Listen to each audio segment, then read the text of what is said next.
now. It's Friday.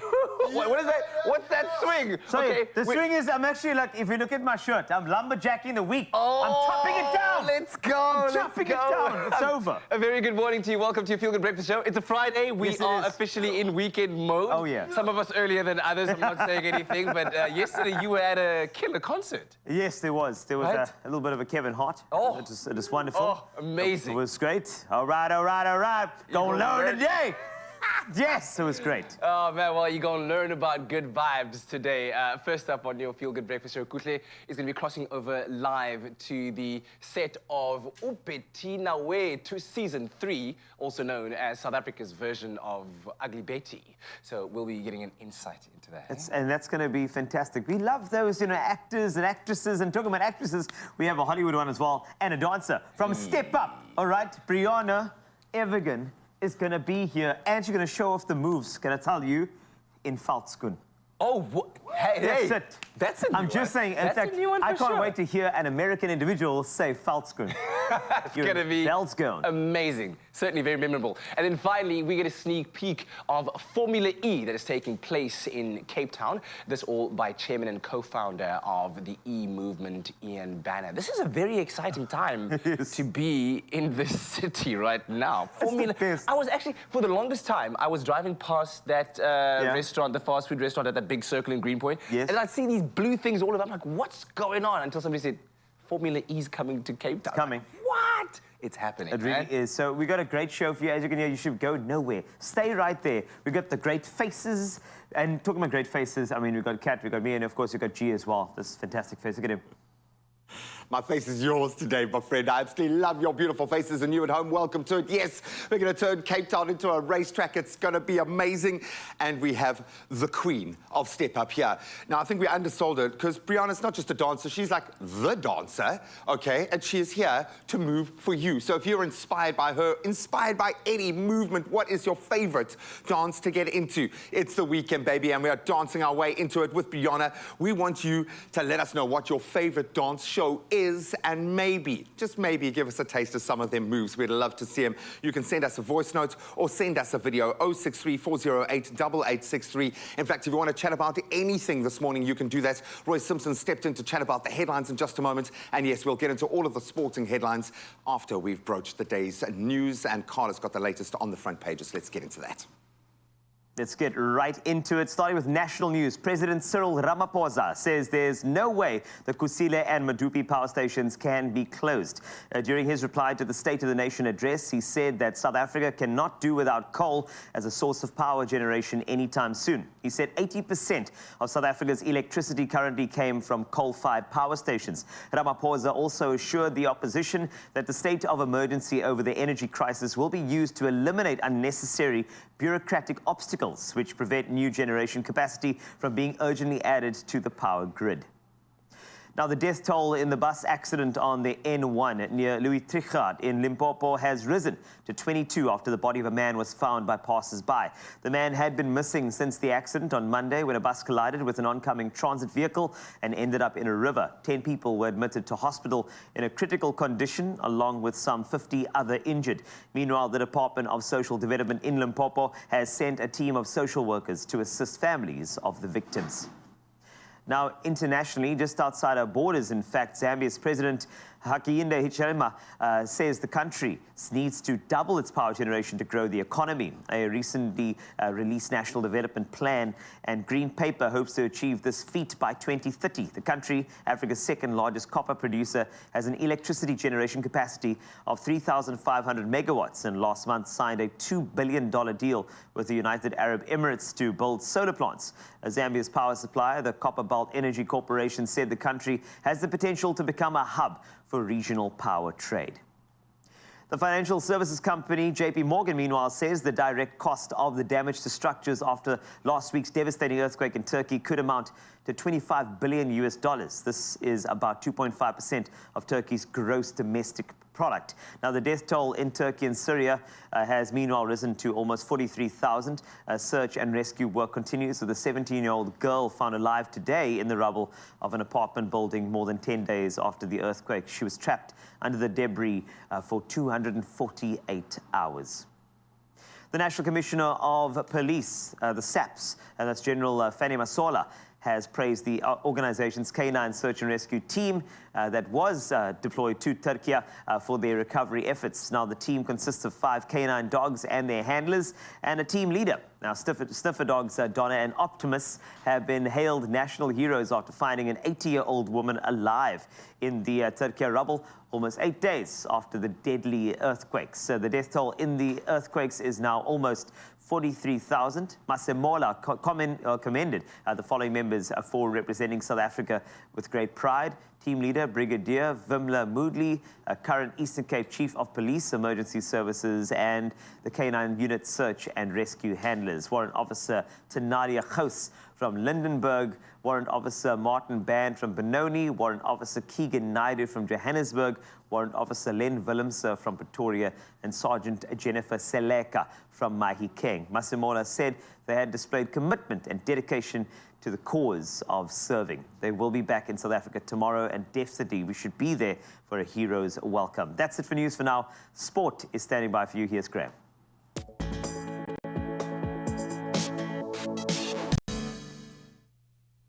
Oh, thank you so much, my friend. Nothing like the triumph of the human spirit to kickstart our day. We love those sentiments. So let's start with a triumphant performance to save a draw, in fact, in the footy last night.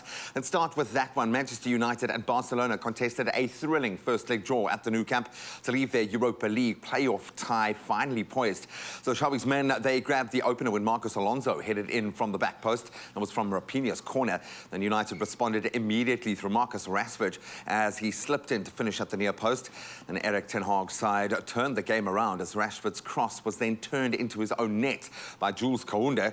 Then ex-Leeds winger Rapino's cross from wide on the right then sailed all the way into the net as the hosts rescued that draw.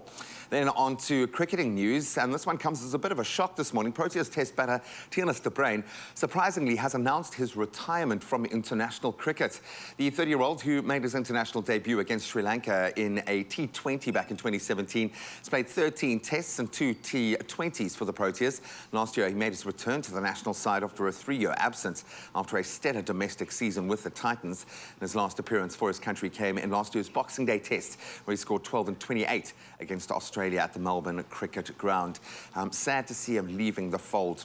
And staying with cricket, but very much on the action that's happening right now, defending champions Australia moved to within touching distance of the Women's T20 World Cup semi-finals with a 10-wicket win over Sri Lanka. It was Beth Mooney hitting 56 not out and Alyssa Healy adding an unbeaten 54 to help the 5-time winners chase down 113 relatively easily in the end. In Sri Lanka, they had posted 112 for 8 with Australia's Megan Schutt taking 4 for 24. Australia will now reach the last 4 as group winners if they avoid defeat by South Africa in their final Group A match tomorrow. Then on to rugby. We might be on the international break, but still lots riding on the domestic performances. And as a result, Werner Kok, Vincent Chituka and Dylan Richardson have all returned to that match day fold for the Sharks as they take on the Lions in Joburg tomorrow. So the Durban side coming off that 46-19 hammering at the hands of the Stormers last time out. The Lions haven't had much better of a run. They are now, I think, coming out of a 9-match losing streak against local opposition. So they're going to need to turn it around.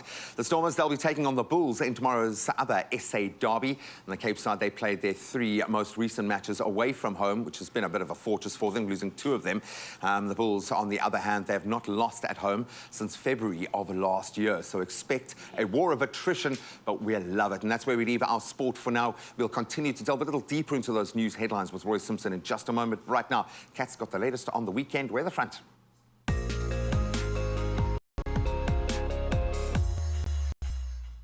Indeed, I do, Mr. Richards. Thanks very much. In the latest update, emergency teams in the eThekwini Metro are on standby for heavy rains and localized flooding, as significant rainfall has again been forecast until at least this afternoon. Now, the Department of Cooperative Government in KwaZulu-Natal says that at least 6 people have died since the weekend due to heavy rain in the province, and 2 more are still missing. Significant damage to infrastructure was reported in many areas, and roads and bridges have also been damaged. Disaster management teams are continuing continuing efforts to assess the extent of the damage. And meanwhile, the South African Weather Service has issued a yellow level 4 warning for disruptive rain in parts of the Wild Coast, the Great Kai municipality, as well as the OR Tambo District municipality in the Eastern Cape, and a yellow level 2 warning for disruptive rain in the northwestern parts of the Western Bushveld and the Lowveld, as well as Limpopo and the southern and eastern parts of Mpumalanga. Now, for our first sunrise update this morning, we've got Tiriso all the way from Bloemfontein, who sent us this beautiful, stunning sunrise, lovely pink hues starting off the morning with a touch of, is that moon that I see there? Beautiful, absolutely beautiful. Melissa Swart snapped this bold orange sky all the way out in Kenville from her patio. Then Lerica in East London showcased this sun rising with a pretty reflection over the ocean. We love that. And then last up we have Aileen from Somerset West, who snapped up this beautiful photo from with the tops of trees and the sky, some gorgeous clouds there, and the rays, the first rays of the day, just peeking through those clouds. Absolutely gorgeous views to start off the day. Please continue to share those with us by sending them to 063-408-8863. A closer look at temperatures all around the country. Polokwane, your low of 17 rises to a high of 25. Mbombela 20 to 26. Pretoria 17 to 25, and Johannesburg 15 to 23. Over in the northwest province of Mahikeng, certainty in terms of thunder showers expected in that part of the country. 17 to 26, Klerksdorp 17 to 24, and Kimberley 17 to 29, and Bloemfontein a low of 15, rising to a high of 24. In Richards Bay, your low of 22 will rise to a high of 27. Pietermaritzburg 18 to 22 with a 96% chance of thunder showers. Durban, 87% chance of rain today with a low of 23 rising to 25. Mthatha, 18 to 25. East London, 20 to 24. In Cradock, your low of 15 will rise to a high of 27. Gqeberha, 20 to 23. George, 17 to 20. Now, Cape Town, your low of 18 will rise to a high of 22. A 90% chance of rain expected in Worcester with a low of 16 rising to 23. Sutherland, 11 to 22. And Uppington, a low of 19 with a high of 35 degrees Celsius. So that's what it looks like all around the country. And also, do remember those weather warnings that have been issued all around the country for localized flooding, and be careful wherever it is that you go. But no matter what the weather is, here's to hoping that for the next 3 hours, we bring the feel-good vibes your way. Mr. Wasty, that's the deal, right? Feel good is what we do. And this is a social media behind the scenes camera. Behind me is Roy Simpson. He is about to give you all the details you need with regard to the newspapers. That man, also terribly good looking. I don't know how he does it. And let me walk over to all the behind the scenes you can see in your Feel Good Breakfast show. We're some of the best crew, the most good looking people working on the show, as you can see. And then, of course, the best recipes coming your way with Jenny Morris, who is about to get shushed. I don't know why you need makeup. You don't need makeup, Jenny Morris. You don't. You said very good looking. What's wrong with me? You are. No, don't worry. That's why I said you don't need makeup. This is also Bernice, the most amazing makeup artist in the entire world. The only person that can make me look taller with makeup, which is fantastic. So stick around. Your Feel Good Breakfast show. Stay right there.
It's my feel-good breakfast show.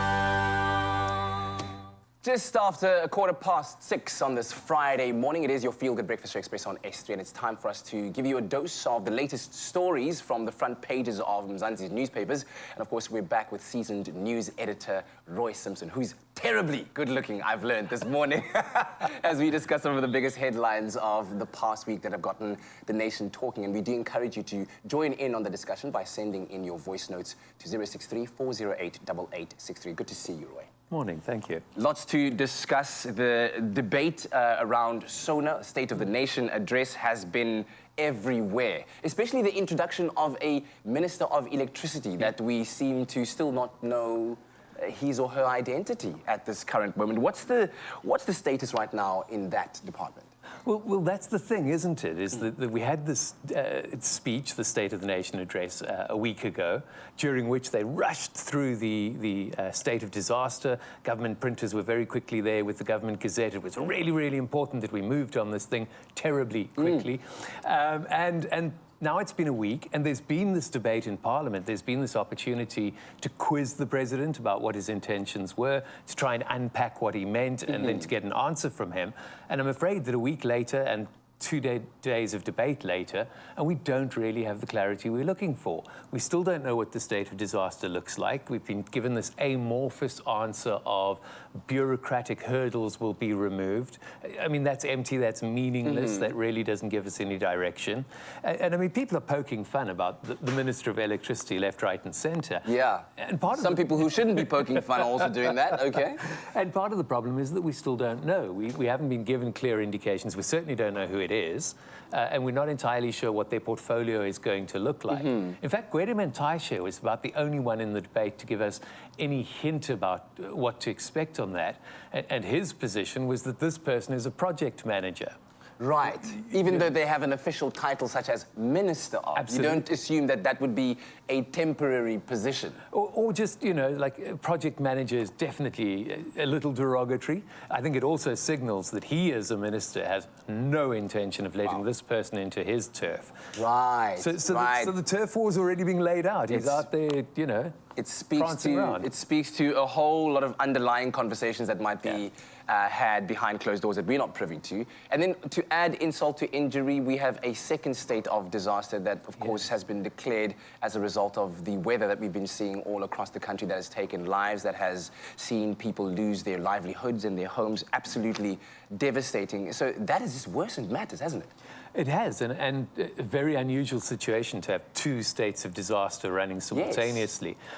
We needed this one. I certainly would throw open debate on whether we needed a state of disaster for electricity, but for this one we absolutely do.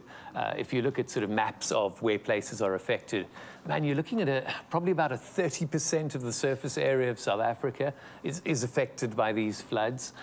You've got a situation where 6 provinces have been impacted, and especially when you start going up to like Limpopo, Gauteng, those areas, you're looking at a lot of communities where bridges have been washed away, where infrastructure's been like wiped out. So you now got isolated communities. So that's quite a critical thing. That's a big thing. That is exactly what you want a state of disaster for. That's where you want to move money quickly. That's where you want to dodge. I mean, when it comes to construction projects like that, the tender processes can be so drawn out and so competitive. And this is an opportunity to short-circuit that, because these people need communication. They need a bridge so that they can get to other places. So the state of disaster makes sense in that sense. But yeah, we kind of got two on at the same go, and that's going to be a problem because they're both competing for the same pot of money. Absolutely, and that's the disaster that we find ourselves in. Oh, my goodness. All right, well, we'd love to know what you think about all of this, including some of the stories that have caught your attention over the past week. I'm sure there have been many. Do send us your voice notes to 063 408 8863. We'll be back with Roy Simpson very shortly.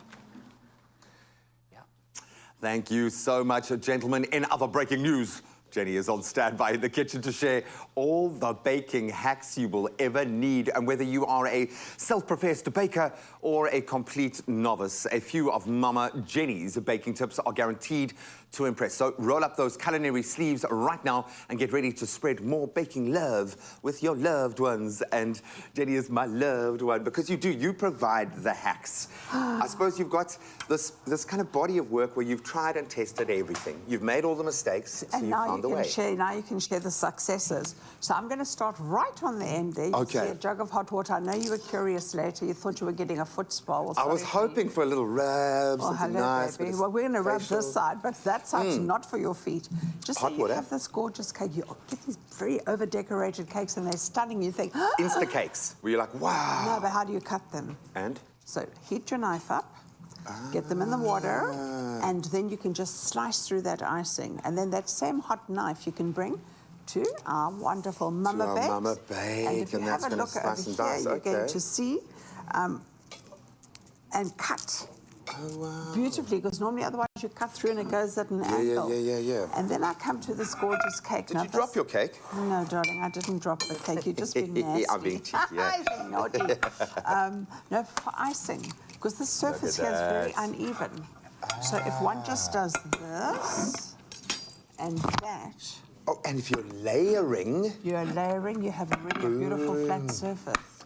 So you let it cool like that, so it's going to naturally compress, and you're going to get a level... You'll get this beautiful outcome. So no getting the spirit level out and chopping and shaving off. I love it. And these are life hacks. When I'm making a scone likes a hot oven, and it doesn't want to be overworked. And what happens is, if you're going to use your margarine in your dough, your fingers, I've got hot little hands, darling. I'm a girl. Got to cool them down, yeah? Oh, I've got to cool me down. Yeah, there's no cooling you down, Jen. We've tried. We've tried with fire extinguishers. There is no cooling you down. And we love it. So we're going to grate it. So freeze it. And you can cut it off to the size that you want. Sure. Because you're going to with your hot knife. With your hot knife, of course. But you know what, Graham? A crumb, because uses the rubbing method. That's where you're going to get. But if you grate it, it also covers a better surface, so you're not taking a big chunk so you're not and trying to break it. that exactly. fat so you down spread it, and then you just go like that. Now, if you follow me. Wow, and these are lessons learned from baking about 500,000 cakes, and how many loaves of bread? Bread more than cakes. How many loaves of bread do you reckon you've actually I can't even imagine it, because that's my passion. Hey, it could be a million. It might even be a million. I'll just say Feel here. How nice and cold is that? Can I just lie here and see? Well, I need to lie there. So I've just taken a zip seal bag, and you can keep this in your freezer all the time. You can actually use your ice blocks from it, and then just use it. Brilliant. To do that. And if you haven't got, you can take a frozen veg bag. Yeah, just for sure. To, like, cool it down, and so normally the dough sticks. Prevents the dough from sticking. And I'm going to show you later actually how to use these hacks. In our recipes. And we're actually going to create something, because they are tried and tested. Mama Bake is there to support us. And if you need a suitable fat for your delicious baked goods, no matter what you are creating, Clover's Mama Bake is a delicious margarine crafted using high-quality ingredients for authentic taste that you love. And we've proven that. Now, made with vitamins A and D, Clover Mama Bake will enhance the flavor of your family-baked dishes and meals. There really will be the cherry on the top. So we're going to put this genius to work. She's going to be creating something extra special using all of these hacks. We're going to put them to the test. Clover's range of margarines and spreads. Classic spread. Mama Bake. Margie, how do you know what we like? I know someone who knows. Spread the Margie love. Made with love by Clover. Oh, you can make my day.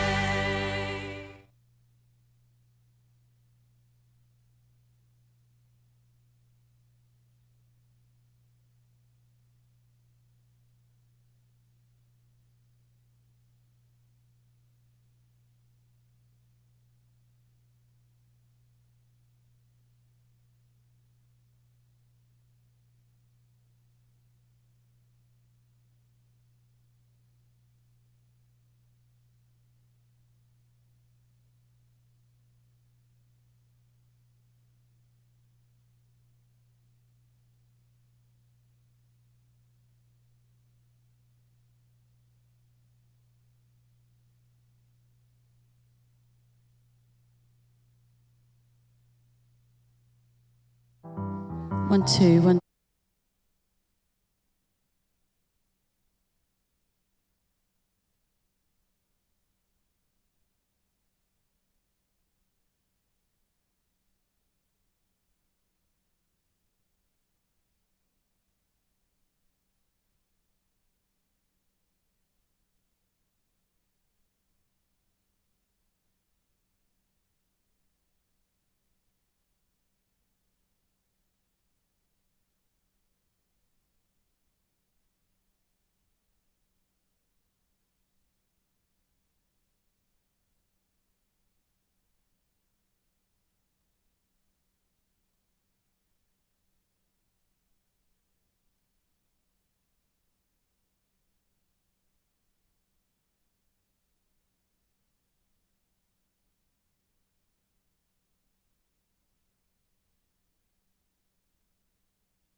It's my feel-good breakfast show. Welcome back. It is your Feel Good Breakfast Show. It's a Friday morning. We're still hanging out with news editor Roy Simpson, tackling some of the major news that has been making headlines over the past week. Of course, we addressed the state of disaster, the 2 states of disaster that are currently underway in South Africa. And in the most recent news, also Stats SA gave us some updates on inflation, which seems to be slowing at a rate. We're now down to 6.9% in January. But of course, that doesn't change the fact that we still have rising food costs. How bad is it, Roy? I'm glad you went with that direction, or rather than getting enthusiastic about the overall inflation rate. Never that. It's still inflation nonetheless. The costs are rising. Absolutely. Look, there is some hope on the horizon in that we've come down to 6.9% from 7.2%. This is headline inflation. So we're headed towards that target that the Reserve Bank has set of 3 to 6%. It feels that way anyway, but I'm afraid, no, you've got it right. How bad is it? We know that food price inflation specifically is 13.4%. And what they said in the Stats SA release about this data is that this is largely due to a drop in the fuel price. And that is something that we don't really control. So neither government nor Reserve Bank, nobody touches that. It's a foreign thing. Yes, absolutely. So oil's behaving very well at the moment. It's trading at around $86 a barrel, and it has been for quite some time. The problem is, of course, that we've got to buy those dollars with rands. Right. And the rand value is potentially under a lot of threat. We had Moody's saying just the other day that if we don't get on top of the electricity situation, they're going to downgrade us again. Wow. And a downgrade from the credit agencies is certainly going to impact on the foreign exchange. Yes. So that's one thing we're not in control of. Then when you break down that 13.4% into different categories of food, it gets even more frightening. Because you've got cereals, for example, which includes maize. Yes. So a major staple for us here in South Africa. That is a 21.8% year on year. That's a huge increase of basic things that we need to survive. And you've got meat and fish at 11% and 12% respectively. Those are big numbers. Those are double-digit increases. And those haven't even yet factored in the incoming 19% on electricity. So I'm afraid the trajectory going forward really isn't good. I'm afraid that we're actually not coming out of inflation by any measure at all. Yeah, and not anytime soon by the sounds of it as well. Of course, we'd love to hear from you, 063-408-8863. So what's your advice then to consumers, to the everyday person? What should we be doing? I just inadvertently cracked my knuckles in because of the stress. That's nuts.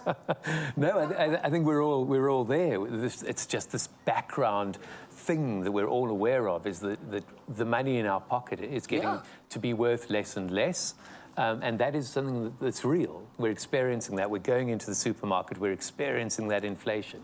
And there is a limit to what we can do as individual consumers. I think maybe if there's one piece of a golden thread of advice that I've gleaned out of all these various economic inputs has been, this is the time to really live that maxim that a penny saved is a penny earned. So all those things you've been thinking you could do, like a home food garden, for example, relatively low-cost input. Start investing your time, because time is something you still have at your disposal. Start using your time to try and save money. That really is about what we can do, is to look at all these things, like spend time shopping, cross-shopping, looking at the pamphlets and going, okay, if I buy this here and that there, and this there, then I can save money. It's that level. So invest your time in looking for ways to save money. Absolutely love that, Roy. And of course, we'd love to hear from you. How do you go about saving that penny that earns you that penny? 063-408-8863. We'll be back one more time with Roy to catch up on some of the latest headlines, including what's happening in Turkey and Syria, more importantly, as that seems to have been kind of forgotten a little bit. You know, Turkey has been making some of the big headlines. But right now, let's take a little bit of a break from the headlines and have a little bit of fun, shall we? Fun indeed. At the moment, I'm in SCARED because I'm scared. We're about to be put to our test with a spelling bee of amazing and epic proportions with your host, Kat. So it's time for another super sensitive spelling bee. It's the super sensitive spelling bee game.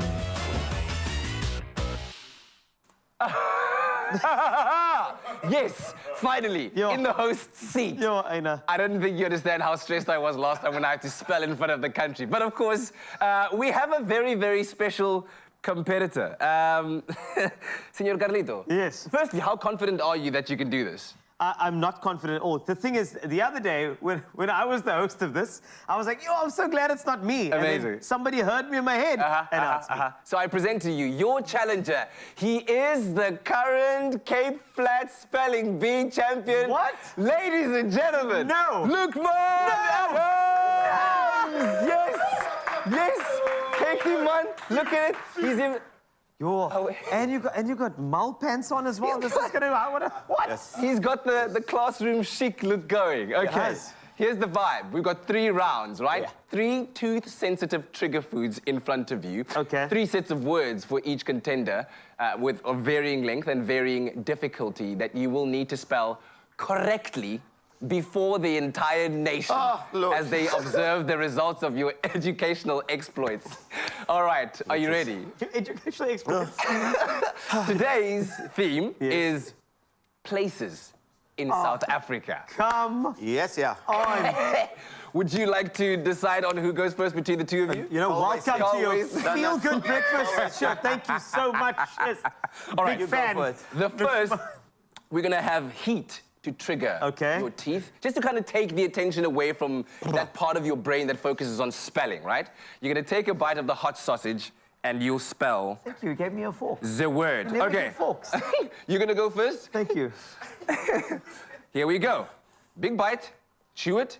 Let me know when it takes it's effect. nice. Is it nice? You liking warm. it? Is it delicious? Now that you're distracted, spell Landudno. Landudno.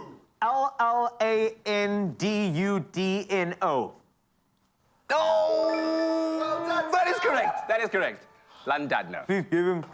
Can we just make sure that there are no cheating elements around the studio? Any potential crip notes there? Make them face away. Lukman? Right, let's do this. As the current reigning champion of no. the... No. Take a bite first. Here we go. I hope it's nice and hot. We put it in the microwave for 3 minutes. Bismillah. Yep. Yeah. Bottom room. I'm sorry. Okay. It is halal. check. It is halal. Okay. Spell What I can taste. Franschhoek. What? Spell Franschhoek. F-R-A-N-S-C-H-O-E-K. Landudno. I'm gonna give you one more opportunity. Wait, guys. This is like doing your mondeling in front of the class. Yeah, Please don't laugh like that.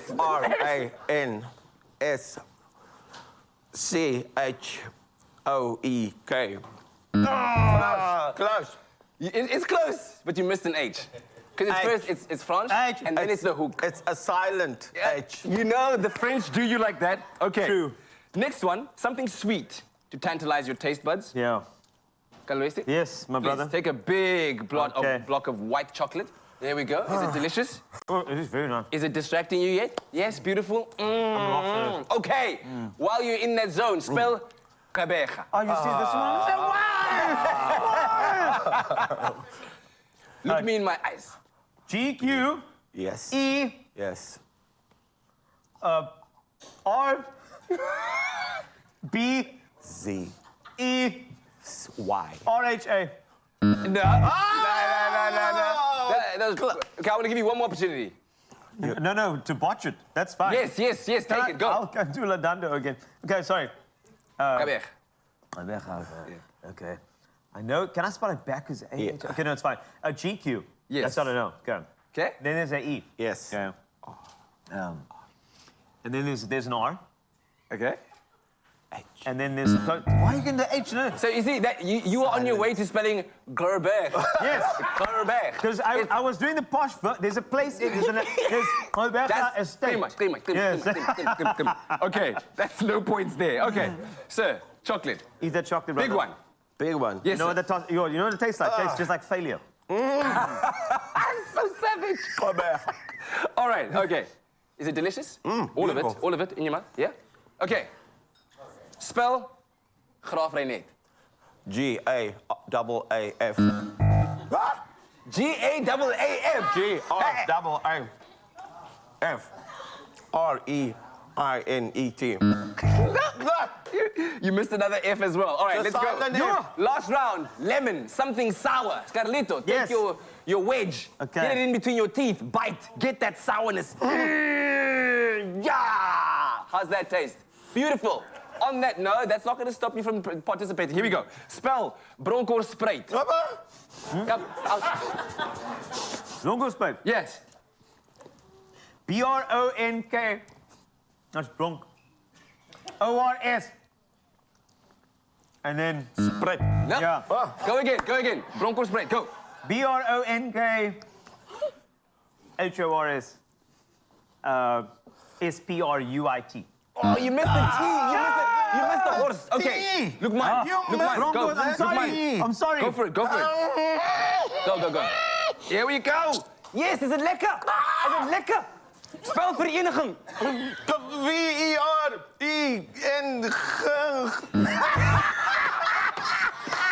Het voelt alsof ik heb gepipi op mijn tong.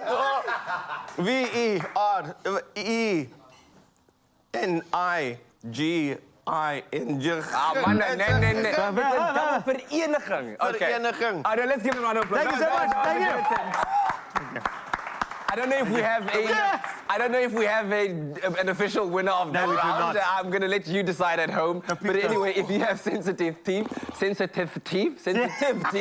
then don't S-U-F-F-E-R, suffer. Just switch to Sensodyne Repair and Protect. And it's the #1 dentist recommended brand for sensitive teeth after all. Thank you very much to our competitors. Thank you. The spelling bee. Bronkhorstspruit, I love you. Klinkt niet.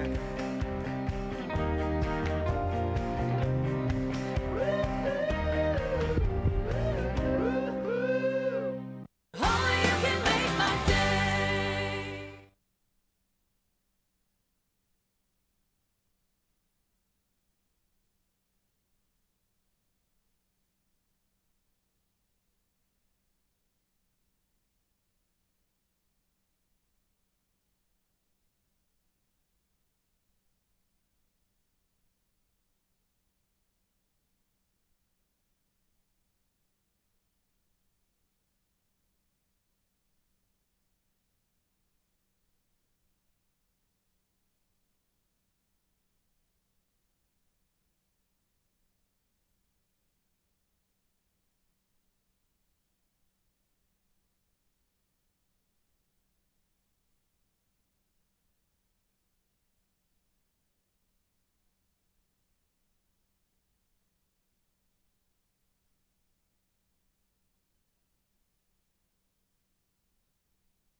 It's my feel-good breakfast show. Welcome back. It's a Friday morning. It is your feel-good breakfast show, Expresso on S3. Back again with Roy Simpson, news editor. We're talking about the latest news headlines that have had South Africans and indeed the world talking over the past week. Of course, we've all learned about the disaster that has taken place in Turkey and Syria that has seen thousands and thousands of lives lost as continuations of efforts to bring about relief in terms of rescue efforts and rebuilding are still underway. But interestingly enough, Roy, we've had Turkey being the main big headline and not so much Syria. Why exactly is that? And what made it so different that the world didn't pay so much attention to what's going on there?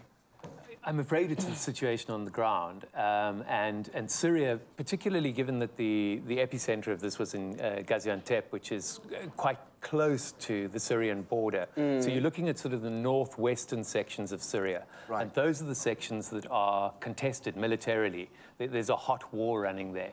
In fact, there's several hot wars running there is the problem, and several proxy wars. So you've got Iran and Saudi Arabia sponsoring different groups in there so that they can deal with their issues.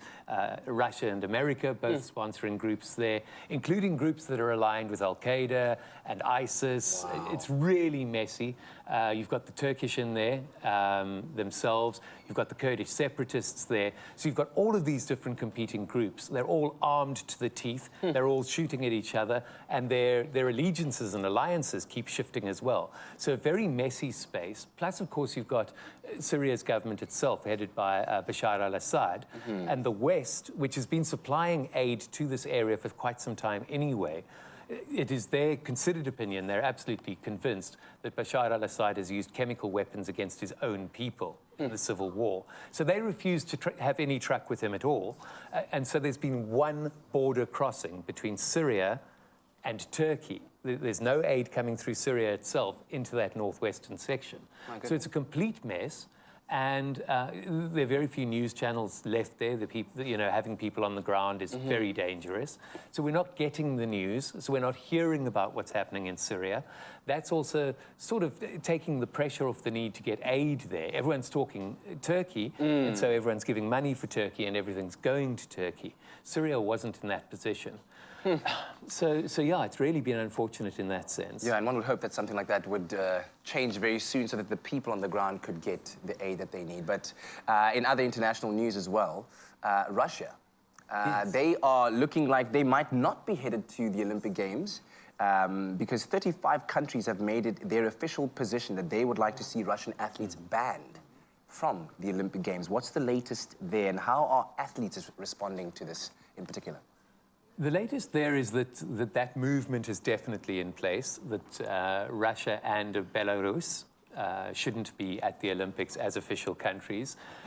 The Olympics have got this long and difficult history in terms of these political clashes because it's trying to bring together literally every nation on earth. And of course, there's bad blood between different nations as you go along. But I mean, we've had Olympics happening in China while there's been all that attention on 1 million Uyghurs being forcibly re-educated. The Olympics have had this kind of air about them before. It looks to me like what the outcome is going to be, because the IOC, the Olympic Committee, is absolutely intent on sport being a unifying thing. Right. And that is the point of the Olympic movement, is that it doesn't matter if there's a world war on the go. We come together and we celebrate human unity through the medium of sport. So it looks like they're going to try and create platforms for Chinese and Belarus competitors to come in under a neutral flag, even a white flag. Russian and Belarusian. Yes, yeah.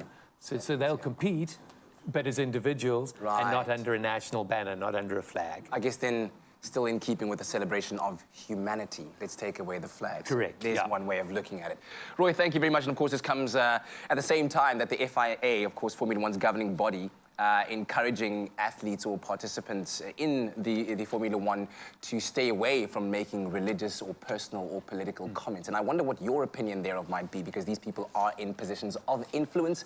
So should they be expressing their opinions on what's happening in the world? That's the big question for me. Let us know, 063-408-8863. Thank you very much, Roy. Have a great weekend. Thank you. You too. Excellent.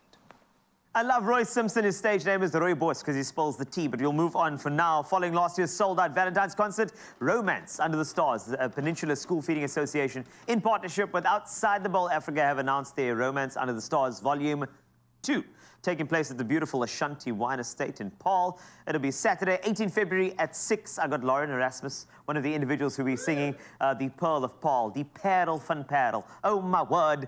Lauren, I just wanted to ask you very quickly, with Volume 2, Romance Under the Stars is sold out in the first. What is the thing that we can expect from this next edition, the sequel, so to speak?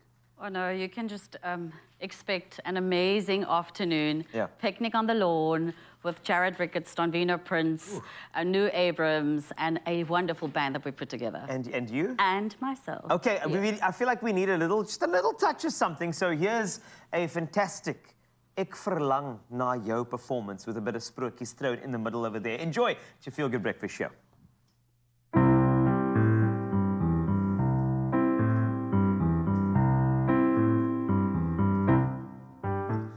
Oh, ek verlang na jou.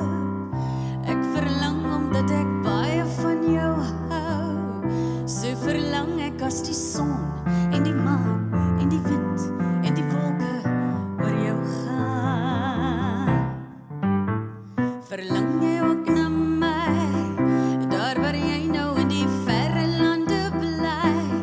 So verlang ek as die son en die maan en die wind en die wolke oor jou gaan.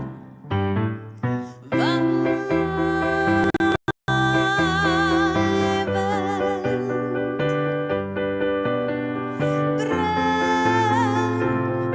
om terug na my.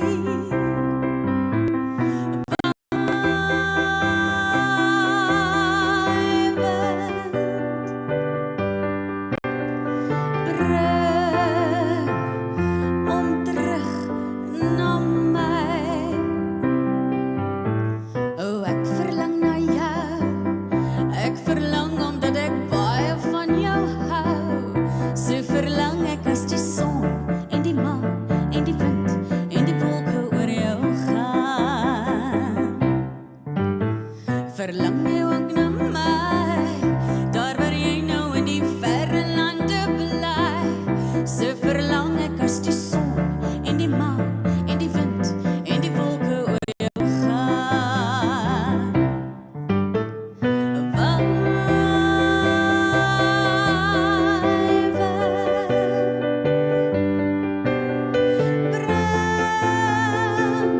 Om terug na my.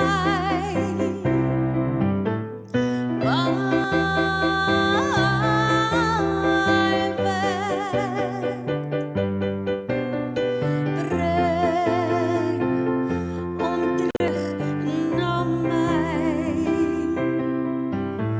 Oh, ek verlang na jou.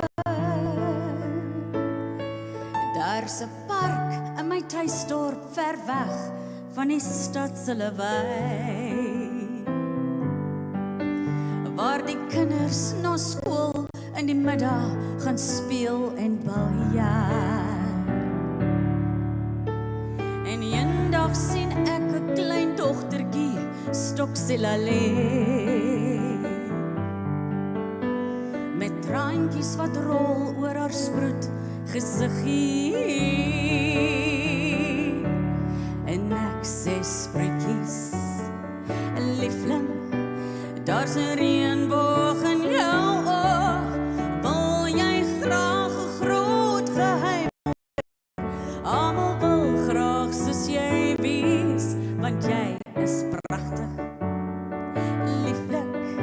En hy druk saggies my hand en sê ek wens ek kon my deur jou oë sien.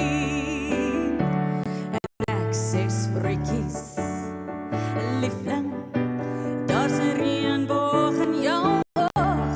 Wil jy graag 'n groot geheim hoor? Almal wil graag soos jy wees,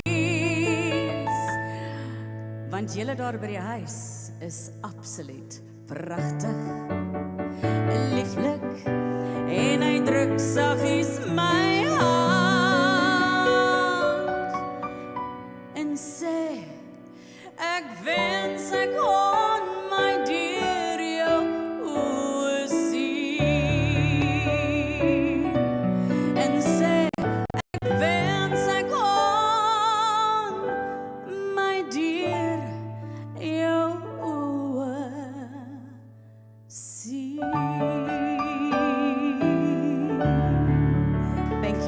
so much. Thank you, Rodney.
Can we check the second song?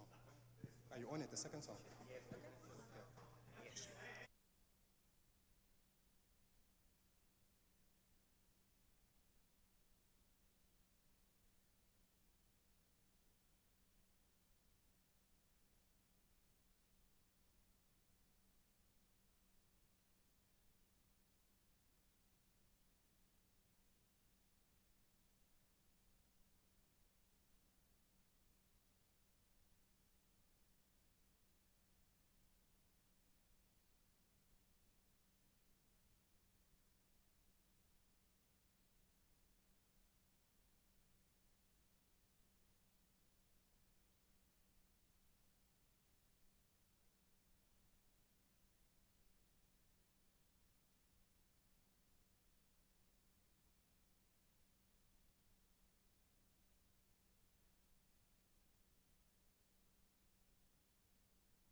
It's my feel-good breakfast show. Welcome back, you beauties. Formula E is going to be taking over Cape Town next weekend. We're going to bring you the details in just a moment. This could be the best event of our lifetime, never mind this year. But first, let's get through some of those news headlines, then I'll tackle the sport. Just 2 minutes before 7 o'clock, let's take a look at the news. Now, starting nationally, Western Cape Premier Alan Winde announced during his provincial speech that a panel of experts will respond to allegations that gangs had infiltrated the police in the province. The panel will include experts from the European Union and South America, as well as locals with experience in the fight against gang violence. Now, Winde also asked the provincial treasury for just over R1 billion to tackle the energy crisis for matters such as a constant diesel supply and to deal with the short-term impact of load shedding. Meanwhile, President Cyril Ramaphosa says there's no way the Kusile and Medupi power stations can be closed. During his reply to the State of the Nation address, he said that South Africa cannot do without coal as a source of power generation anytime soon. He said 80% of South Africa's electricity currently came from coal-fired power stations. Ramaphosa also assured the opposition that the state of emergency over the energy crisis will be used to eliminate unnecessary bureaucratic obstacles which prevent new generation capacity from being urgently added to the power grid. Now on to international news. Researchers at the Massachusetts Institute of Technology, aka MIT in the US, have developed a new deep learning model that can predict lung cancer risk up to 6 years in advance through a single low-dose CT scan. Lung cancer is the deadliest cancer in the world, resulting in more deaths than the next 3 cancers combined. It's also extremely difficult for humans to find the disease early by looking at scans. Peter Michael, co-first author and PhD student at MIT, likened the overall process of lung cancer screening to trying to find a needle in a haystack. Zambia's President Hakainde Hichilema says the country needs to double its power generation to grow the economy. A recently released National Development Plan and Green Paper hopes to achieve this feat by 2030. The country, Africa's second largest copper producer, has an electricity generation capacity of 3,500 megawatts. At last month signed a $2 billion deal with the United Arab Emirates to build solar plants. Now, Zambia's power supplier, the Copperbelt Energy Corporation, said the country has the potential to become a hub for regional power trade. And wrapping up with some kindness, today is World Random Act of Kindness Day. American basketball legend Michael Jordan has embraced this day by making a $10 million donation to the Make-A-Wish Foundation.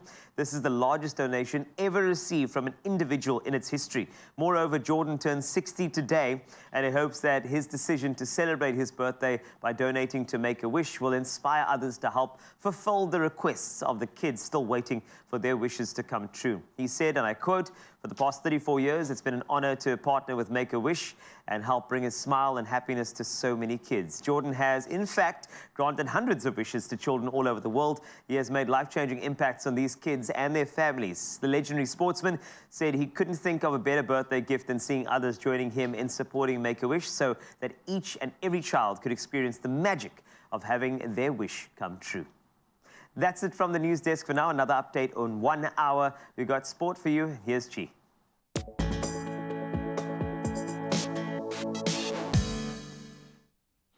You're just bringing the feel-good this morning. Thank you so much, Carl. Let's continue on that trend. Well, for some at least, as a draw was salvaged last night under pretty stern circumstances. Let's start there. Man United and Barcelona contested a thrilling first-leg draw at the Nou Camp to leave their Europa League playoff tie now finally poised.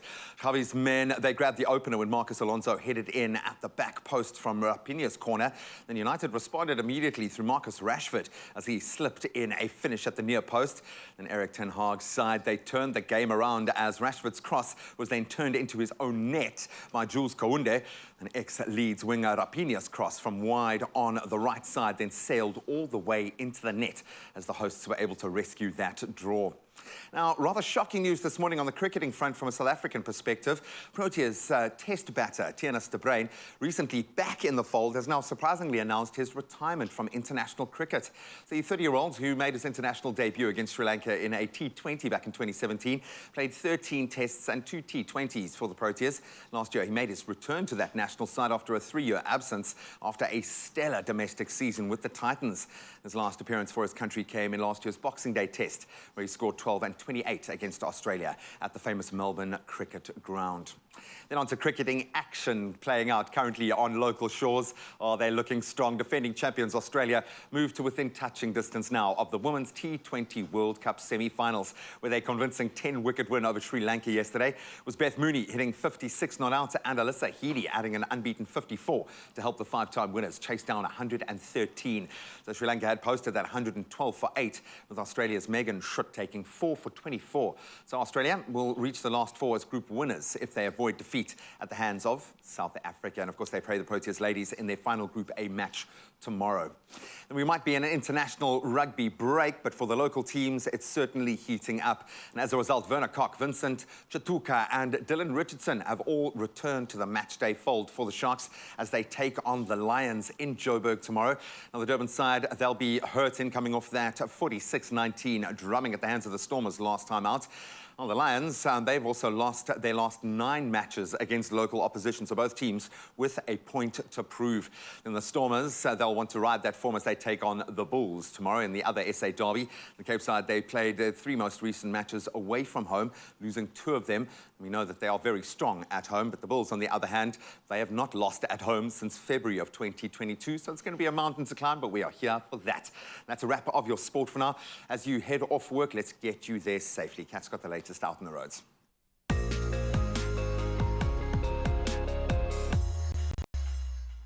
Indeed, I do. Thank you very much, Mr. Richards. Taking a look at your traffic update this morning out in Roodepoort in Johannesburg. There has been a multi-vehicle accident on the N1 southbound after Malibongwe Drive. All 3 right lanes are closed and there is slow-moving traffic. In Matroosfontein in Cape Town, there is a stationary taxi on Airport Approach Road in the direction of the airport. The left lane is closed, so do approach that area with caution and plan your trip accordingly as you make your way to work this morning. That's it for the traffic right now. Let's take a look at the weather.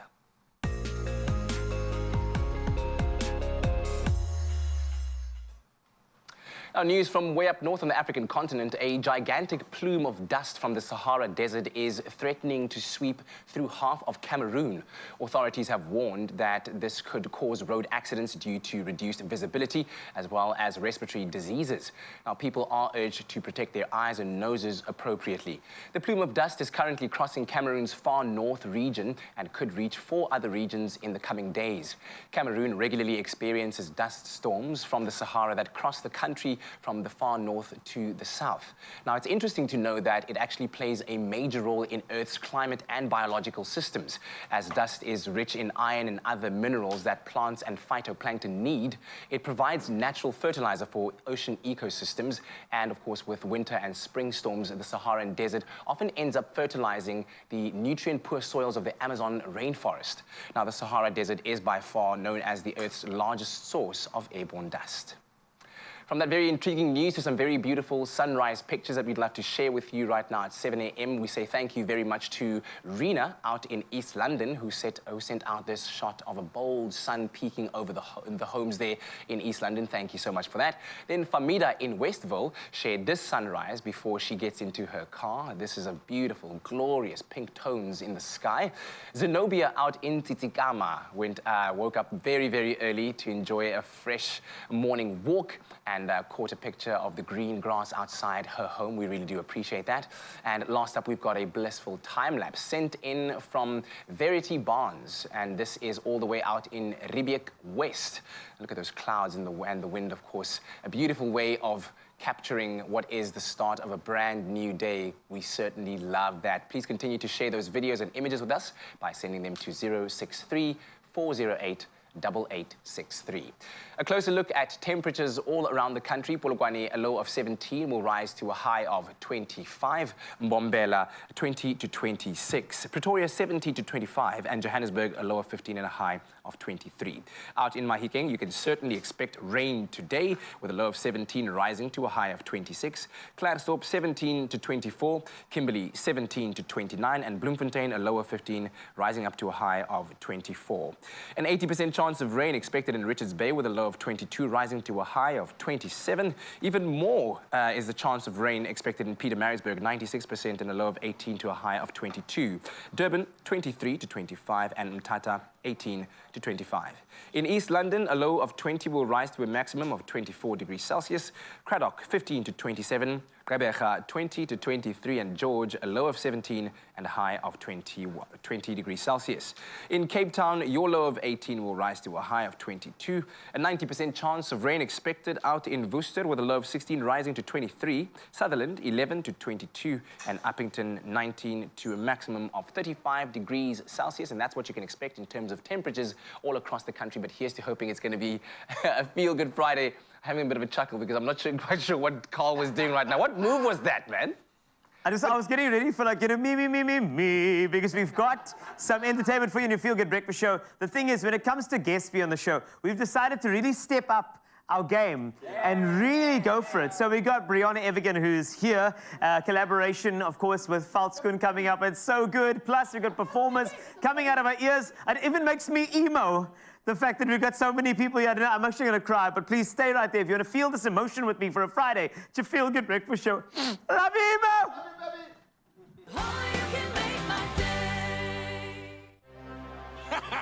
Mama see, Mrs. I make the pots to be done. Famous for shisanyama and shisayo. One touch here, one touch there. Fast food and even faster payments. Everybody wins Mama see. I mean, come on, man. I'm such a champ right now. This summer, we are not just players. We are all champions. Unlock your profits with a quicker pause and qualify for a cash advance. Better together. Vodacom.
It's my feel-good breakfast show.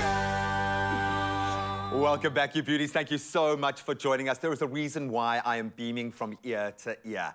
Motorsport enthusiasts have been looking forward to this coming day for months, possibly even years, and it's only 1 week away.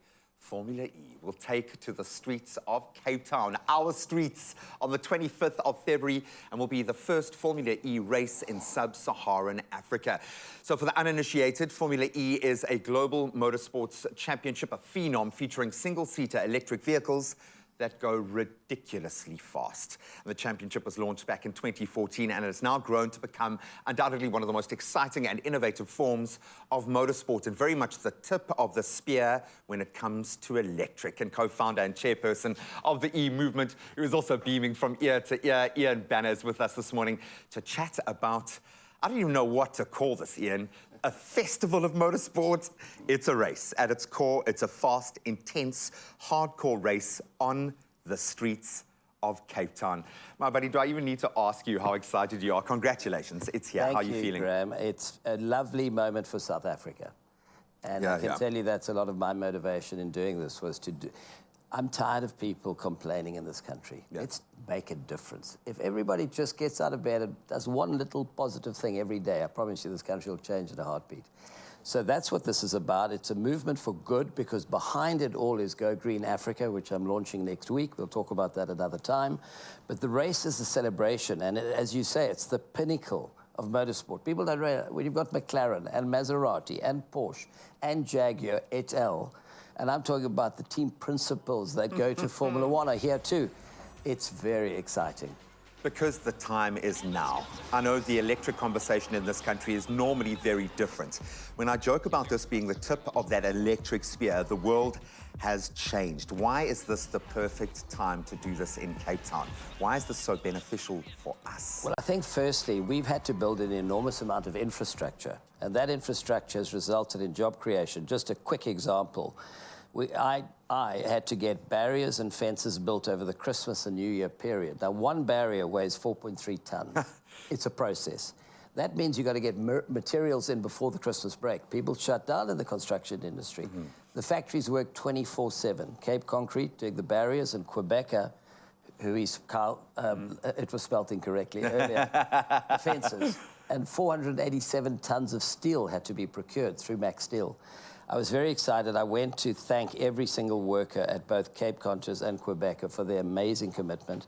And I learned that at Quebecer, 70% of the employees had been laid off because of a lack of work, who were re-employed, worked through Christmas and New Year, and were able to put food on the table for their families. So for me, those are the backstories. It's a human story, that really motivate me. But of course, we're talking now about the presentation of Cape Town. And I don't have to ask you, people say to me, why Cape Town? I say, well, if you were making a call, where would you put it? Where else? If you want to showcase in Africa, the mother city does it all. Her backdrop is magnificent. We've got Table Mountain in the forefront, and you've got Robben Island behind us. It's almost impossible to get a bad angle. Exactly. Except where their big screen is blocking it out, because it's a big screen. It's incredible. Yeah, we talk about this being the elite level of a sport, that it felt like there weren't the structures beneath it. Now they are. Now the global interest within motorsport is split between combustion and electric in a completely different way. What do we need to grow the sport here in South Africa? I want to see kids driving these ridiculously fast cars in a few years. How do we get that? Well, I think to start with, we need to create jobs by actually assembling or manufacturing e-vehicles in this country. Commercialize. There's every reason to do it. Just in the Cape, I've identified a latent demand for 8,900 bakkies from the City of Cape Town, Western Cape Government and Eskom, who have passed resolutions to say by 2025, X amount of their fleet has got to be green, be electric. And how are they going to do it? Are they going to go to China or America? No, we can go to Atlantis and we can assemble. It's set, it's a green zone, all the necessary permissions are there. So we want to be an agent for change, Graham, to answer your question, and bring the parties that are in this space globally to come to South Africa, invest here, create the jobs. So how do we support that? We're launching on Saturday at Electric, which is our festival that we've created as part of the whole ecosystem around the race. where cars, bicycles, one-wheelers, scooters, skateboards are going to be in evidence, charging solutions. We will be launching Formula Student Africa. Yes, please. What is that? 6 universities have already signed up. We've got Warwick from the UK, bringing the entire racing team, the engineering professor to help lay a blueprint so those kids or young adults can build a car for next year to enter into a competition, promoting e-mobility skills. I love it. Here I'm wanting a champion driver. We're going to have a championship-winning team producing their own cars and drivers for generations to come. I want to remember this moment because I'm feeling this is a tipping point and it's going to inspire, at the very least, not just motorsport fans, but every South African about what we can achieve when we hit the perfect note. And this is going to be spectacular. Ian, congratulations. Keep sharing the love. If you're a motorsports fan, how do you feel about Formula E coming to the mother city? So fast cars and braking power to fast recipes and baking powder. At times, baking can seem like a sport, of course, but Jenny's clever hacks, freshly baked bread, has never been easier. Clover's range of margarines and spreads. Classic spread. Mama Bake. Margie, how do you know what we like? I know someone who knows. Spread the Margie love. Made with love by Clover. I know, you're craving something delicious, you're craving something flavorful, and these Mama Baked garlic knots are the answer. Developed in the 1940s, these heavenly bites can be served as an appetizer or as a delicious side. They may look intimidating, but are really easy to make. And here to spread the love with her tips and tricks is our very own Mama, Jenny Morris. That's right. Right, Jenny, let's do this as quick as we can because you love the hacks, don't you? All right, here we go. Boom, boom. So I'm going to do that. I've sponged that already. So I've given the sugar and the yeast, add it to your water. We know it's living. Yes. Let's get it in there. So we're going to pour this whole thing in here? Yeah. In the middle? In the middle, okay, in the centre. Beautiful. Right, and then get the salt in there. The salt is in there as well. Get beautiful. this going. I want to see how fast you can stir. Yes, I can stir. Trust me, I stir. I know you're a very stirrer. fast. Okay, good. Okay, cool. Do you want to be your... go. Okay, I can be your mixer. Oh, look at you, darling. That's right. To gyrate. Now, That's while right. my mixer is mixing, yes, that's it. I'm going to talk you through this. Yes, okay, cool. Right. Oh, this is actually very easy. Not too bad. I'm going to spread the flour, and we're going to keep a little bit back, okay? Okay. This is very, very wet, so we'll just keep adding flour as we go, but I'm not going to get your hands dirty. Oh, okay. I don't mind. But we've got a recipe recap, so you come this side with me. I think. Let's go. Let's go. Done. Let's go. I love the magic of TV, the way we've done that, and then suddenly, it's happening. It's happening. Right. So you're doing these slices upon a beautifully rolled Yes. dough. Now, what do you like? Garlic. I love garlic. That's my Honestly, favorite I love fragrance. garlic, especially. Can I tell you? When somebody just has garlic and you give them a nice peck. Woo! I don't want to. Yes, girl. Yes, it's like Twilight. I love it. The zone. Right, and then you got herbs in there. You got what is that? Was that melted? Ooh, melted butter. Okay, lovely. Because you were talking about fast. I want to show you that I'm a fast woman. All right, you are definitely a fast woman. I've seen you at work. I really have. I'm stirring. But not in action. That's it. This is great. Okay, well, so I'm also fast with the ideology around what we're doing right now. Okay, so here's the thing. The secret ingredients to make these Moorish morsels extra delicious is using Mama Baked margarine, crafted using high-quality ingredients for authentic taste you love. You're welcome. Look how fast that was. Now, but look how quick this is and easy. I've made knots. I've made knots. Now you're going to gently let them have a little swim. Can I just drizzle? Oh, darling, you can drizzle. Can I drizzle? Base, because yes. now I'm not bay. Oh, he's not. Excuse the yes, pun. garlic knots, not bay, not Look bay. at this. Yes. Tying a shoelace. How easy does it get? And then just bring it. But the way you've done that now, it's like, it's too gorgeous. easy. It's too easy. And is that it? Yes, and I'm going to. You keep going there, baby. Okay. And right. Come on, shake the bowl. I'm going to shake the bowl. Shaking it. The bowl has been shaken. And then I just Sure. take this beautiful parmesan. Yes.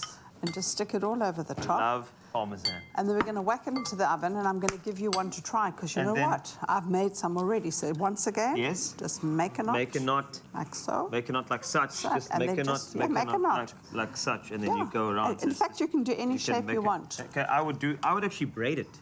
Braid it? Yes. Like braid it like that, and then I'll do like a little braid type of thing where you just do this. Let's see what I could. We could make a little twisty. No, but we could even do. Yeah, no, we could do that. I could actually make a and pull it through like that. A tie. Look like a belly button. Okay. Now I feel like this is where the recipe has gone too far. I'm sorry. Wow. Well, you can make whatever knot you want to make, but the thing is, you have to say yes to a knot. I know it sounds like an oxymoron, but it's exactly what it is. So, expressoshow.com. Please go grab all the ingredients. Make sure you give this a try. It is Jenny's favorite, and it's a Mama Bake classic. So make sure you get it right now and actually give it a try. Hold on, can we recap this? If you missed any of the love that we actually showed you, I want you to feel the recap. So here it is, just for you on your Feel Good Breakfast Show. Ooh, this knot is more like a yeah. It's not.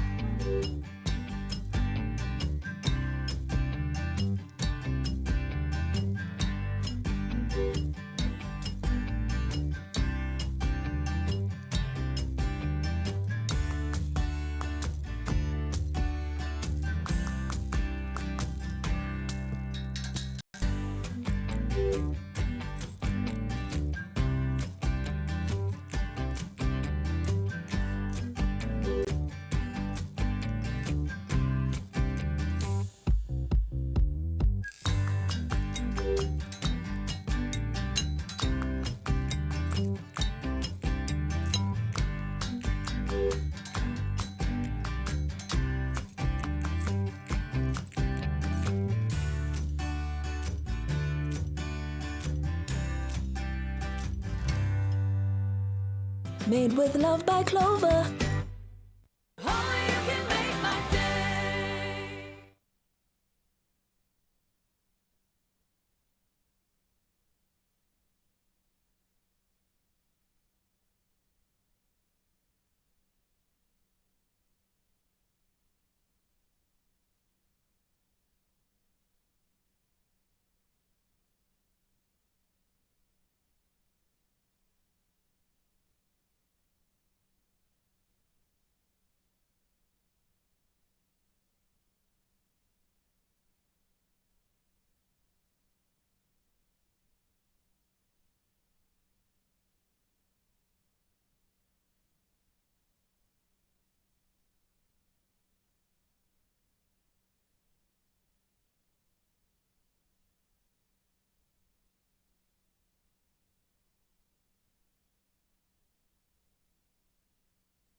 It's my feel-good breakfast show.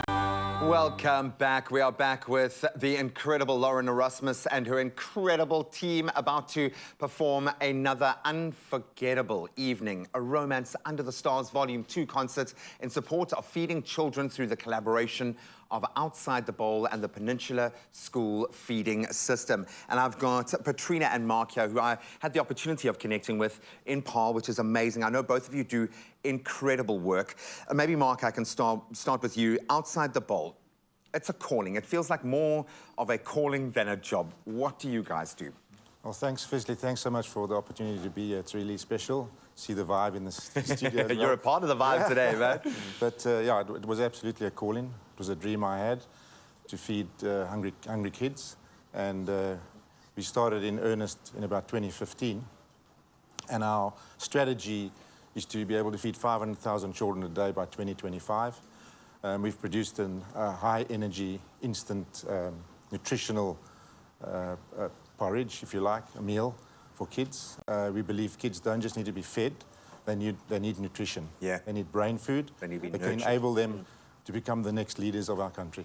At that critical phase of development. Yes. I think most of my focus in the NGO space seems to kind of whittle down to that, the development of young children, because if you miss that opportunity, you're stunted for the rest of your life. Correct. So, Patrina, I know you've done this. You've been on this bike for a while. You've ridden thousands of miles.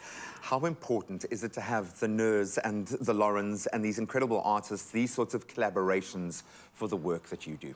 Well, collaboration is important, especially in the circumstances that we find ourselves right now as a country.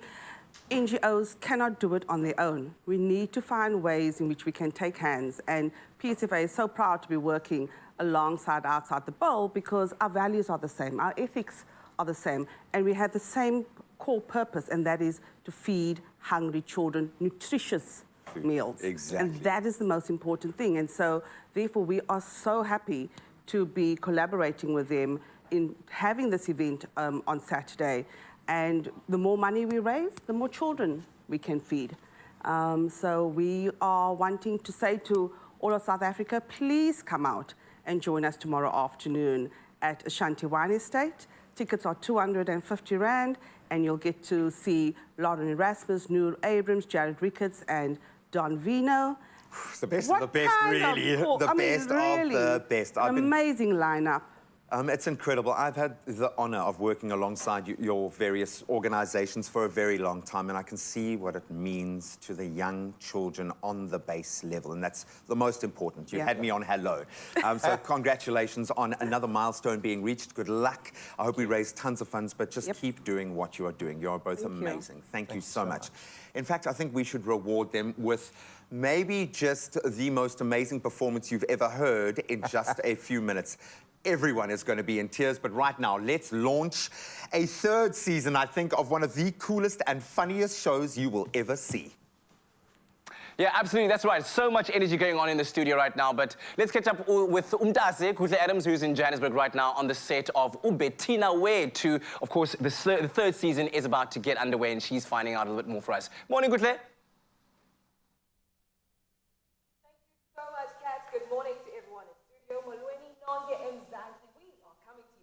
From a very special place this morning in Johannesburg.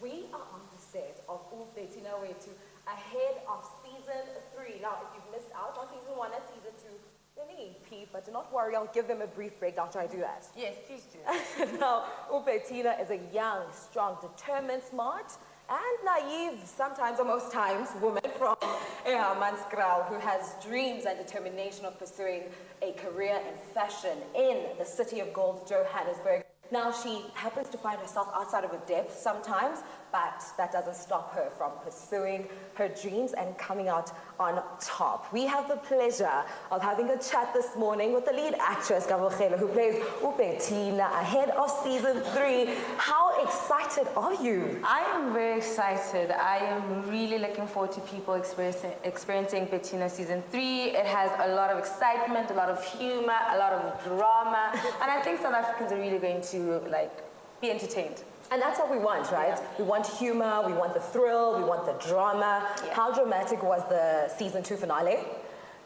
You know, Betty and her life, you know, that department, Mjola is always a pandemic, it's always a drama, and yeah. But we love it, we love it. Let's get into that. What are some of the obstacles that Bettina and her love interest are going to face in season 3? I think separating being professional and personal stuff, you know, it did kind of affect the business. But, you know, Betty is a very, you know, strong girl, you know, she's got a vision, so business all the way. Personal stuff, but, you know, she really does well. Focus on the bag, usuka kude, Hamas girl to Joburg. Listen, you don't want to fumble. The struggle. But the viewers, the people at home, were introduced to Bettina in terms of her appearance, very humble, true and honest to herself, and then we saw the jaw-dropping makeover. Yeah, that was a lot of pressure on Betty, but I think she wanted to step into something new. She wanted to just explore herself and just become more mature, you know, not necessarily being overwhelmed by people's opinions about her looks, but just, I think she just needed a new change because she was stepping up into like a proper position in the marketing world, not fashion, just by the way, yeah. But her fashion sense didn't really affect how she did her work. It was just one of the things she felt like, okay, now it's time. It's time for me to elevate. What are some of the character developments that we will get from Bettina on season 3? I think more courage, more confidence, because now she's in a senior position and she has to lead people, so she needs to have leadership roles. So that kind of is one of the developments that Betty's still trying to learn. Money, she's becoming independent, you know, she bought an apartment, she bought a car, you know, so she's growing. Independent ladies this side, stand up, period. Now season 3, Bettina, where today making the circle bigger by introducing some new characters to join the already incredible ensemble. It's the Mjolo pandemic. It's my love interest having somebody just coming to ruin our perfect relationship. But it's very interesting. The new characters are bringing a lot of spice, a lot of drama as well. And I think people are just going to love it because people love drama. 100%. We live for it. Yeah. Now, before we wrap up quickly, why do you think people, Mzansi, the viewers, resonate so much with Bettina Wethu? Because, I mean, young black people go through the same struggles. You know, you're trying to prove yourself, you're trying to stay true to yourself, you're trying to be confident, but there's so many factors that actually affect, like your family, black tax, you know, just trying to be on top, staying in your lane. So I think people resonate because their story is relatable. Betty's story is relatable, and they feel for her. Yeah. They feel for her. 100%. Thank you so much, Kamokhelo, for having us right here. Make sure to keep it locked right here on your Feel Good Breakfast show, because when we return, we are getting an exclusive behind-the-scene tour on the set of Bettina Wethu Anifuna Posa. So keep it locked. Oh, thank you so much, sister. Now ahead of Romance Under the Stars at the Ashanti Wine Estate tomorrow from 6 o'clock, just $250 to get you there. Lauren Erasmus has assembled the most exquisite and talented cast. And this is going to hit you right in the feels. It's one of our favorite songs, The Prayer, featuring 2 absolute superstars, Don Vino and Noah Abrahams. You superstars, take it away. We love you.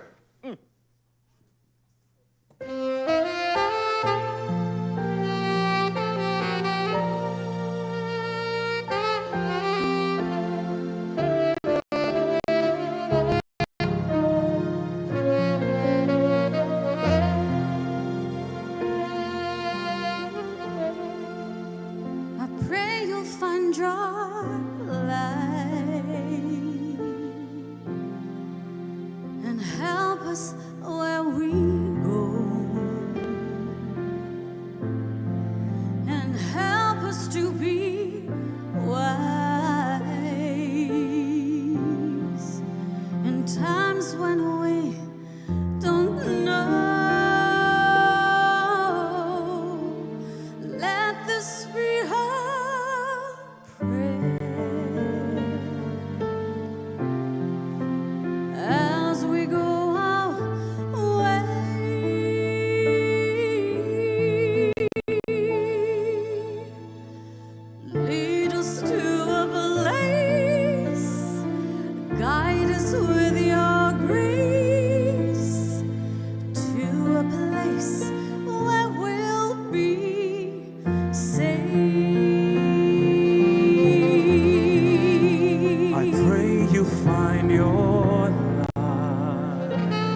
Remind us where you are.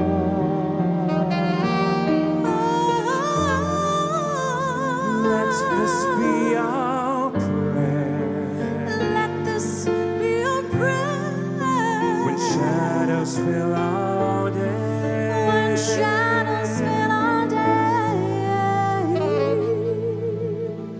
Lead us to a place. Guide us with your grace. Give us faith so we'll be saved.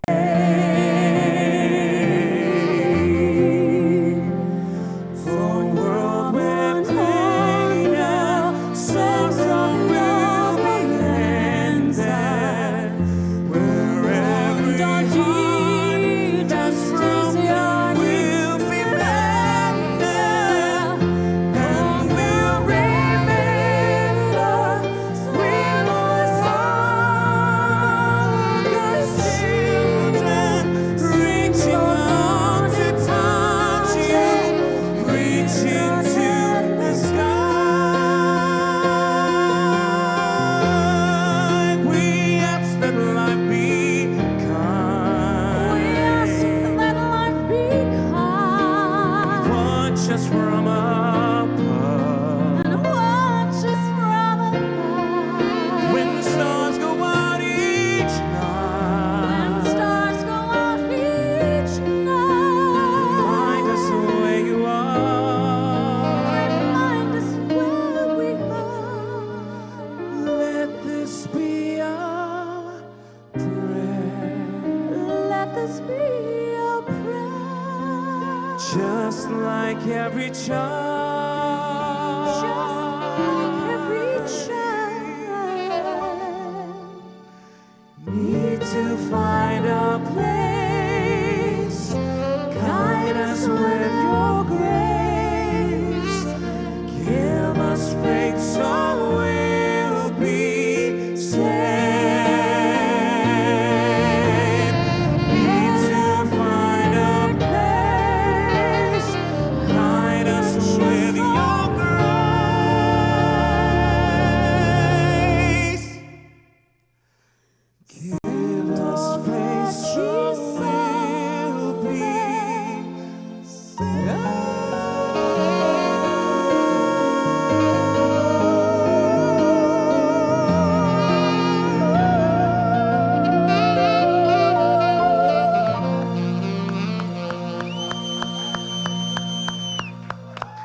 Beautiful. Thank you.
It's my feel-good breakfast show. Hey, it's a Friday morning. Welcome back to your Feel Good Breakfast Show. Man, the energy around here is absolutely amazing. And it's largely in part because of these wonderful people sitting next to me now. Everyone knows and loves Veldskoen as the local brand that has charmed the world with its South Africanness.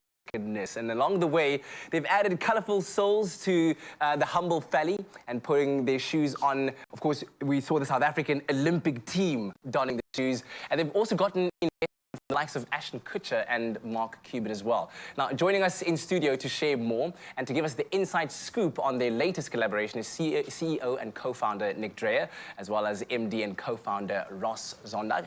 And they're joined by actor, entrepreneur, and all-round superstar, certainly the rose among the thorn, Brianna Evigan. Let's give them a round of applause. Celebrate Lulu Lane! Yes! Great to have all of you here, and thanks for the energy and the fun that you've just brought to the studio today. It's so fun to be here, man. Love to be here. My word. All right, so let's quickly just talk about the grandness of the brand that is Veldskoen right now. I mean, you've gone and really established yourself in the South African market, in South African hearts, and have released some very cool new soles, new lines. I mean, I'm wearing, I was told, the lang arm. This is quite appropriate for where I come from. Nick, tell me a bit more about what it is that you've been doing to grow and expand the brand that is Veldskoen. Veldskoen is almost a piece of South Africa. It feels as if South Africa owns it, you know, and that we're sort of along for the ride. And what we need to do is provide cool products to make sure that all South Africans can wear our shoes and enjoy them and join our mission to celebrate all the positivity and all the amazing things that South Africa has to offer. And on the product line side, this collaborative space that we work in is incredibly important. Ross has developed our brand new sneaker, and it's for a very good reason. Yeah, I think with regards to the sneaker, sustainability is always a big topic, and it's very important to us at Veldskoen. And our manufacturer came to us and said, listen, the reality is that we're only using 60% of our hide. Is there something that we can do to actually, to use more of it? So we took it to the team and we came up with the sneaker. The sneaker to us was something that we developed in our at Veldskoen.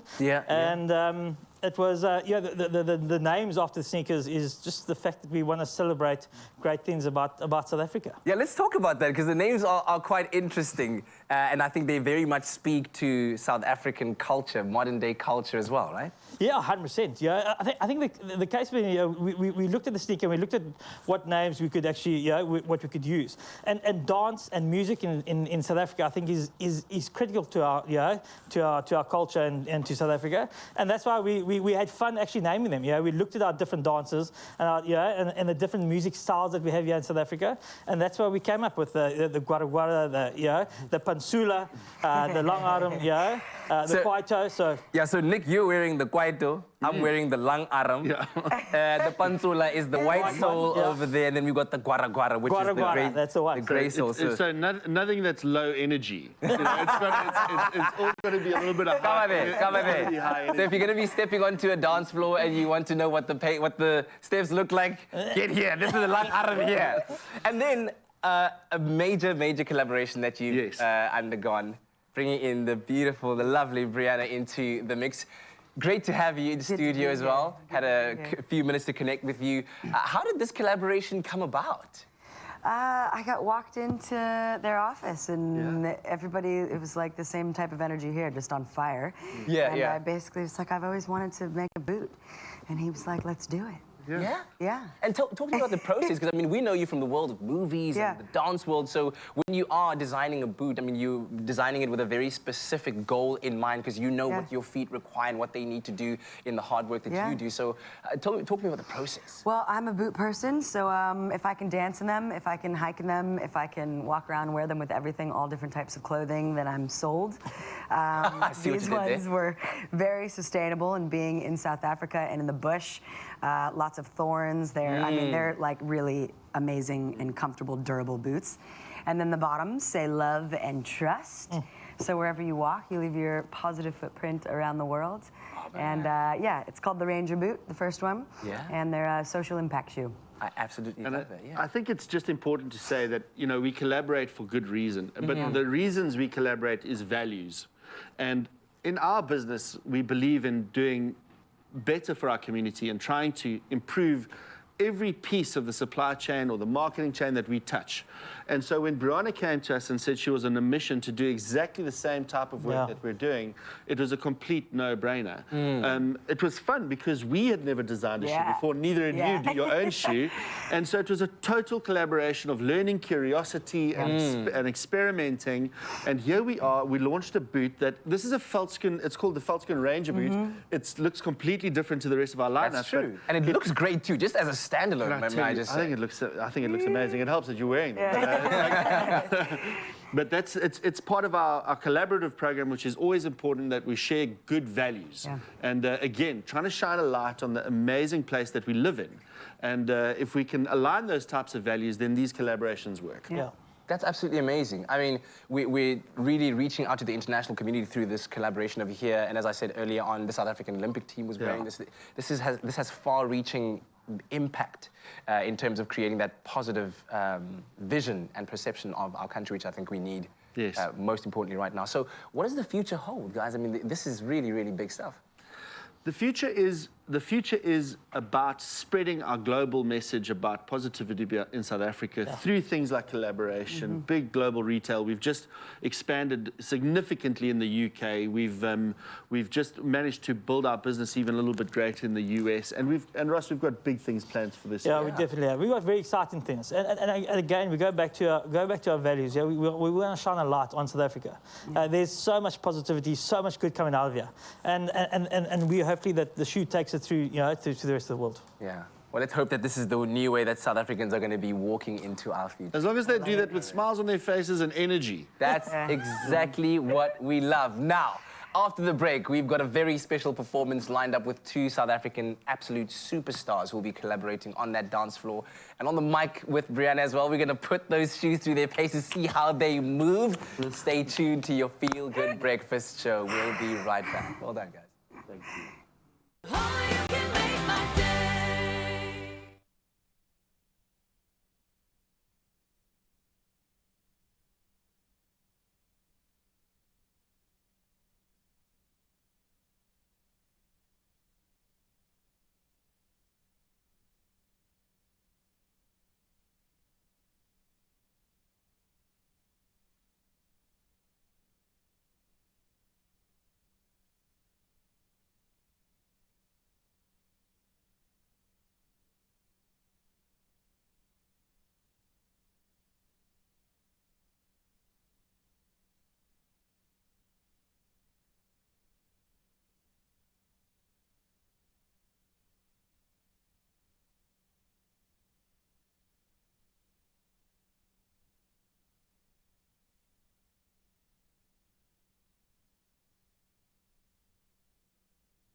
Unlock your 100% this Wednesday evening at 7:30. Meet a medical doctor who dreams of expressing his creativity through beautiful floral arrangements. I'm going to need some help, Rel. I mean, I don't even know the names of all of these flowers. Oh man, that's exactly why we are here. We're about to unlock your 100%. Can't wait. We need to create an event where he can really push his creativity as well as his passion for flowers. Follow Tinus Marais' journey Wednesday, the 22nd of February at 7:30 p.m. on SABC2. It's my feel-good breakfast show. Welcome back to what has been the most fun show of the year, bar none. We love it. We also love it when local goes global, and that's certainly the case for Ubutina Wetu. Back for season 3. Let's chat to the cast. What's up, G? Thank you so much. We are coming to you live from Johannesburg this morning on the set of Ubutina Wetu ahead of the exciting season 3 premiere that's happening on the 6th of March, Monday to Wednesday at 7:30 on SABC1. Now, I promised you an exclusive behind-the-scenes tour. We are currently joined by Lunga Shabalala, who plays Dingane, and of course, Hungani Ndlovu, who plays Uduma. They are going to be giving us a young tour. Gentlemen, you look dapper this morning. Thank you. I'd love to say that this is our normal outfits, but no, these are the characters that we play on Ubutina Wetu. Credit to our wardrobe team. Let's start with that, actually. Do you guys get to keep the clothes? So technically no, but I get to keep the shoes because the shoes are from Sheffield Bay and I actually brought the shoes into the shop. Are you serious? I know that Ubutina Wetu is very big on collaborating with local brands. Why is that important for the show as well? Because that's who we are. We're all about telling the South African story. If you know about Ubutina Wetu, it's all about the story of Ugly Betty. It's been told in so many different countries. So we want to give it our spin and Africanize it. So we'll showcase our brands, the ones that are kind of doing so well for our people, and we should give them to our people. I love that. Okay, so we've just passed the first office here. Yeah, so this would be the office of our HR manager, my best friend, Brandon Thomas. This is where we are scheming. Right now they're using it as VT, but this is where we would scheme the next big plan. If you guys watched season 2, you'll realize that a lot of our plans actually don't work out, but hey, that's why we watch. So maybe that office is not good after all. That office is not a good one. Which one is a good one on set right now? Which one is your favorite space? So for those who watched season 2, Nubia was once my world and it no longer is my world. So I've stepped into a different space called Optics. He's not so happy about that and you're not going to get to see the space, so you have to definitely tune into season 3 in order to see what the Optics space looks like, and that's my favorite space right now. And I mean, the set looks so big. How many hours do you guys spend a day? Wow. How many do you not?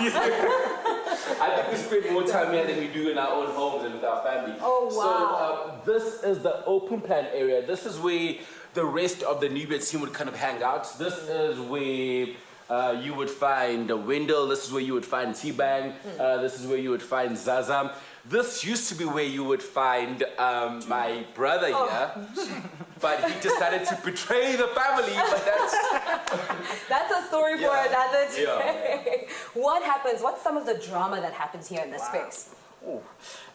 So season 2 drama, if you care to remember, was this playing field right here, the grass area, was a very heated area. I don't know in season 3, is the drama still in the same place? The team is kind of split up a bit. You'll see a lot of progression in our characters in season 3. So a lot of the people who used to kind of own the space have kind of moved on to their own spaces. But a lot still happens here. A lot of confrontation happens here. It's basically where we kind of recap what happened in the previous story world of different characters. So Zaza would tell her stories here, T-Bang would tell her stories here. And a lot of the ideas from the creative side of Nubia would probably come from this room. I mean, Hungani, let's talk about Uduma. Season 3, what's the drama, what's the tea, what happens now? Because we've experienced a lot of changes in the previous season. So you see, the thing is, and being on set yesterday, I was actually discussing this because I felt like Duma is showing signs of mental health situations that need to be taken care of. So I think we're going to see a different side of Duma, which we don't really anticipate because we're rooting for Duma. But there's certain things that he does that will make us question his morals and his values. That's really interesting. I'm pretty sure people can't wait to see that story unfold. Lunga, Dingane. Yeah. I spoke to Bettina earlier and she told me about like some drama and that you're stressing her out a lot. So what's happening on season 3? Procedure. Well, this is Dinganjiani though. I think I lack EQ in terms of reading the room. But I will say this, Dingan does love Betty a lot. It's just that he struggles with showcasing it. And in terms of stressing her, well, it's what I do. It's what I do best. But she enjoys it. She loves the thrill. No, do not listen to that man. Please treat your people kakuhle. Green is for good. Green is for good. And red is for danger. See the what do you want? The question is, what do you want? They both handsome and looking oh so dapper this morning. Thank you for joining us here on Expresso. Guys, we can't wait to see season 3. Thank you. Thank you. Make sure to keep it locked right here on your Feel Good Breakfast show. This was an incredible tour of the behind the scenes of Ubetina Way 2. It airs on the 6th of March on SABC1 at 7:30 from Monday to Wednesday. Do not go anywhere because after all of this, I might just try to showcase my acting talents, you know? Okay. All right. Listen, Betty, I don't know how to tell you this, but that was great. No.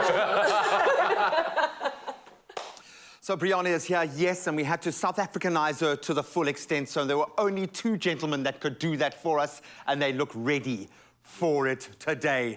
Emo and Lookman are ready to blow your minds. Brianna is going to show you what she does best, and it's completely South African coming your way in just a moment. Let's get through those news headlines first. Looking forward to that, but of course the business of the news first. Now, starting nationally, the Department of Social Development says it has approved nearly 8 million applications for the 350 Rand Social Relief Grant. Social Development Minister Lindiwe Zulu gave an update on the grant to Parliament's Portfolio Committee. All payments and statements are up to date and valid for 1 month up to the next. She added that about 95% of the approved applicants had been paid. In recent months, concerns have been raised over late payments of grants. Now, Western Cape Premier Alan Winde announced during his provincial speech that a panel of experts will respond to allegations that gangs had infiltrated the police in the province. The panel will include experts from the European Union and South America, as well as locals with experience in the fight against gang violence. Winde also asked the provincial treasury for just over R1 billion to tackle the energy crisis for matters such as a constant diesel supply and to deal with the short-term impact of load shedding. Now onto international news. In a bid to calm tensions over a lack of cash in Nigeria, President Muhammadu Buhari has announced that one of the 3 banknotes being phased out will be reintroduced into circulation. In recent days, there have been violent protests as people struggled to get hold of newly designed banknotes. The deadline to hand in old cash was supposed to have been last Friday, but not enough new notes have been released, leaving many without cash to pay for vital items.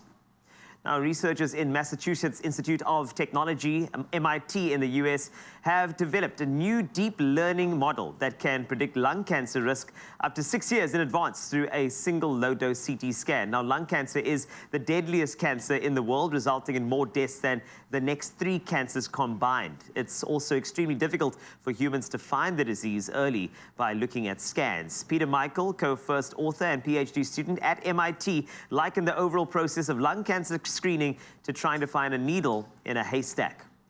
Now, the National Commissioner of Police, the SAPS, General Fani Masemola, has praised the organization's canine search and rescue team that has been deployed to Turkey for their recovery efforts. The team consists of 5 canine dogs and their handlers and a team leader. Sniffer dogs, Donna and Optimus, have been hailed national heroes after finding an 80-year-old woman alive in the Turkey rubble almost 8 days after the deadly earthquakes. The death toll in the earthquakes has surpassed 43,000, and Masemola commended the following members for representing South Africa with great pride. Team leader, Brigadier Vimla Moody, then current Eastern Cape Chief of Police Emergency Services, and K9 units search and rescue handlers the following individuals: Warrant Officer Tenalia Gous from Lindenburg, Warrant Officer Martin Ban from Benoni, Warrant Officer Keegan Naidu from Johannesburg, Warrant Officer Len Willemse from Pretoria, and Sergeant Jennifer Seleka from Mahikeng. Masemola said they displayed commitment and dedication to the cause of serving. They will be back in SA tomorrow, let's hope, with a hero's welcome. That's it for your news and your Feel Good Breakfast Show. Lots more action to come, but of course, if you are heading to work right now, let's take a look at the roads. Katlego is standing by.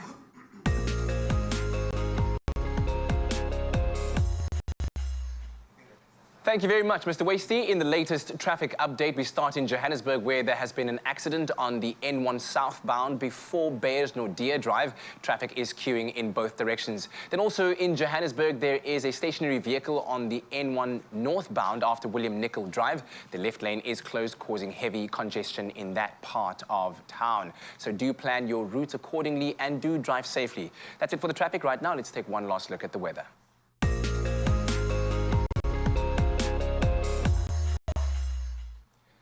Now, a gigantic plume of dust from the Sahara Desert is threatening to sweep through half of Cameroon. Authorities have warned that it could cause road accidents due to reduced visibility as well as respiratory diseases. Now, people are urged to protect their eyes and noses appropriately. The plume of dust is currently crossing Cameroon's far north region and could reach 4 other regions in the coming days. Cameroon regularly experiences dust storms from the Sahara that cross the country from north to south. It's interesting to note, though, that it actually plays a major role in Earth's climate and biological systems. As dust is rich in iron and other minerals that plants and phytoplankton need, it provides natural fertilizer for ocean ecosystems, and their winter and spring storms, of course, Saharan dust often also ends up fertilizing the nutrient-poor soils of the Amazon rainforest. The Sahara Desert is by far known as Earth's largest source of airborne dust. Well, from that news, we now go on to our final sunrise update. This morning, we have Nancy Govender, who sent us a picture from Umkomaas showing off some pretty purples in the sky, of course, from her balcony. We love that shot to start off the day. Pat Sunical showing off the sky from the back of her garden in Montclair, of just the sun rising above the houses. Maureen Turner in Durbanville captured this incredible view of some beautiful orange hues glimmering over the rolling clouds. A magical shot indeed. Those clouds looking majestic, like a mountain almost. And then last up, we have Emile Jones all the way out and about, enjoying a wonderful sunrise, and this one with beautiful wispy clouds. We love that, and the beautiful trees as well. Lovely color. Natural highlighter there, if you will. So please continue to send us those images to 063-408-8863. A final look at the weather. Polokwane, a low of 17 will rise to a high of 25. Mbombela, temperatures range between 20 and 26. Pretoria, 17 to 25. In Johannesburg, a low of 15, a high of 23 with a 40% chance of rain. Out in Mahikeng, you can definitely expect rain there today. 100% chance of thunderstorms with temperatures ranging between 17 and 26. Klerksdorp, 17 to 24, Kimberley 17 to 29, and Bloemfontein 15, rising to a high of 24. In Richards Bay, a low of 22 rises to a high of 27. Pietermaritzburg, a 96% chance of thunderstorms over there with a low of 18 and a high of 22. Durban 23 to 25, Mthatha 18 to 25, and East London 20 to 24. Out in Cradock, a low of 15 rises to a high of 27. In Gqeberha 20 to 23. George 17 to 20. Now in Cape Town, you can expect your temperatures to range between 18 and 22 degrees Celsius. Worcester with a 90% chance of rain, temperatures ranging between 16 and 23. Sutherland 11 to 22, and Uppington 19 to 35. So that's as far as the temperatures are concerned, but I can tell you that here in the studio, it's hot, hot, hot.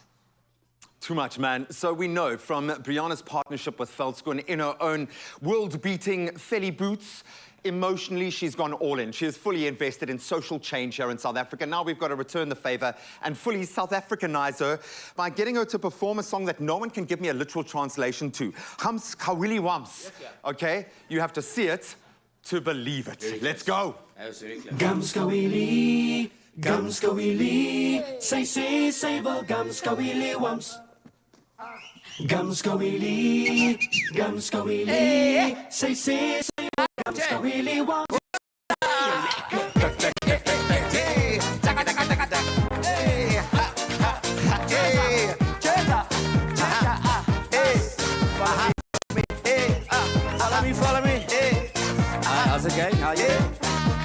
My bokkie is 'n mooi ding, sy maak my hart so bly. Maar ek wil graag weet, hoe gaan sy my nou bly? Want terwyl ek rustig stap, hand aan hand in die straat, sê sy daar is oor sy wil praat, oor sy wil gamskowili, gamskowili. Sy sê sy wil gamskowili, want dis so baie lekker. Gamskowili, gamskowili. Sy sê sy wil gamskowili, want trek ek aan nader, ek fluister in haar oor, maar gamskowili, want sy is al wat sy wil hoor.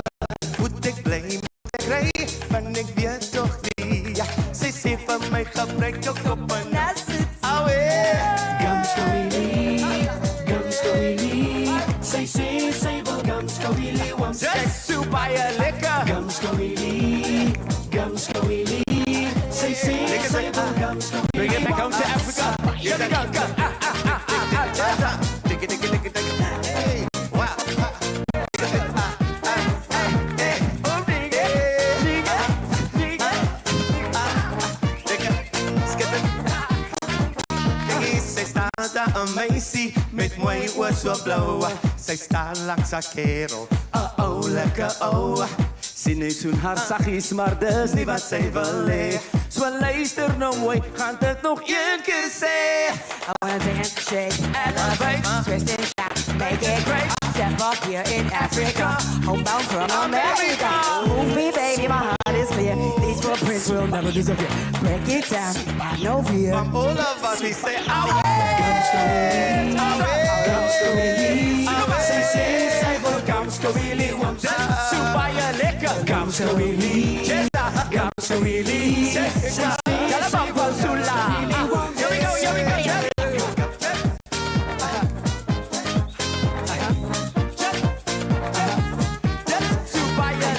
Gamskowili, gamskowili. Say, say, say, for gamskowili. For Zula.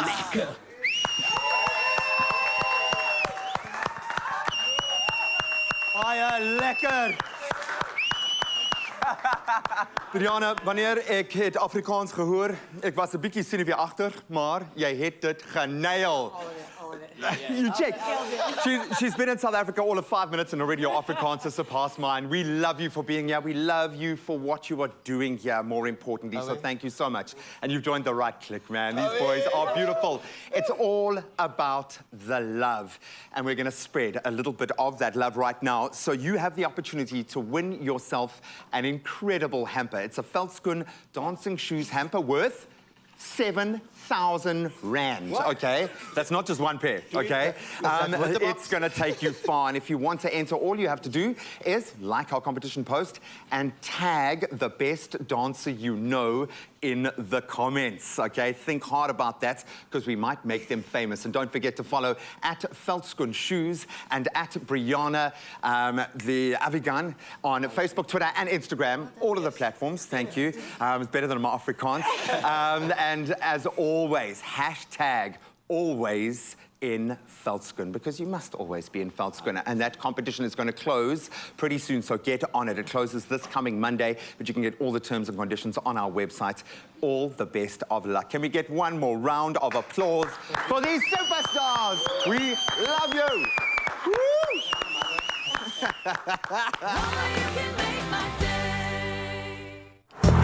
Hey, what's that? This is Octifex, a new accessible platform to trade Forex on global markets. Cool. What's a Forex? It's short for foreign exchange, trading currencies. Buy low, sell high. Score points, right? Exactly. What's leverage? It's like you got cool friends. They vouch for you, and you can trade it big. Precisely. So basically it's an app where you learn and trade, and it's safe, and it looks good. That about sums it up here. Octifex, trading made clear.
Welcome back. It's your Feel Good Breakfast Show. It's a Friday morning, having a good time in your company. Hopefully, you're enjoying it likewise. Of course, that means right now, it's time for us to speak movies with JP Sebastian. The stash has lasted. Can you believe it? It's made it to the weekend. I'm not sure I've lost it. The stash has taken over me. It's like a parasitic form.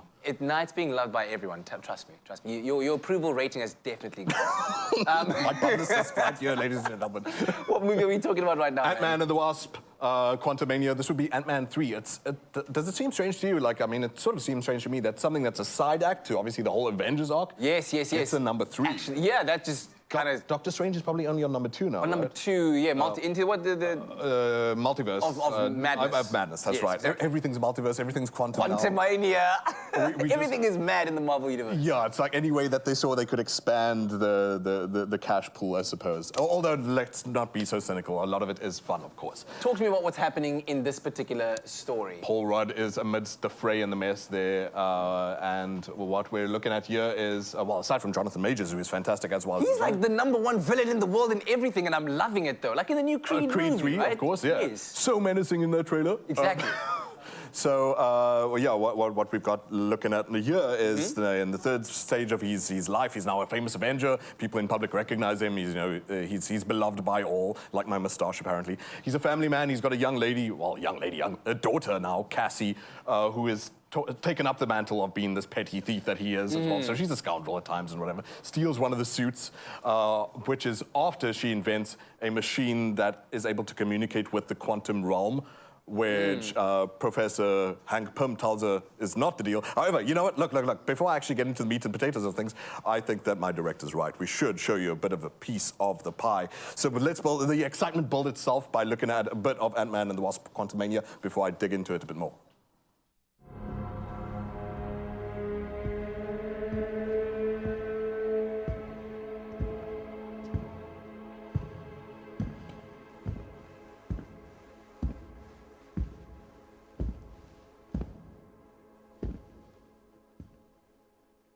You're an interesting man. Scott Lang. I don't know who you are, but you've made a big mistake, okay? I'm an Avenger. I've called the other Avengers. You're an Avenger. Have I killed you before? What? They all blur together after a while. You're not the one with the hammer. That's Thor. We get confused a lot. Similar body types. Who are you?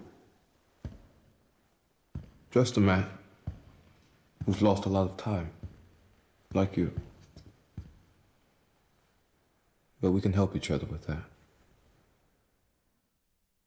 Oh man, I'm such a fan of Jonathan Majors. Yeah. He started in a series, didn't he? No use. I'm not the TV guy. I'm the movie guy. I think I first saw him on The Harder They Fall, and I really loved that movie with the Western with Idris Elba. Now here he is reprising a role in the Marvel universe and Cowboys, and then he was a Korean War pilot that was just last year, just after Maverick.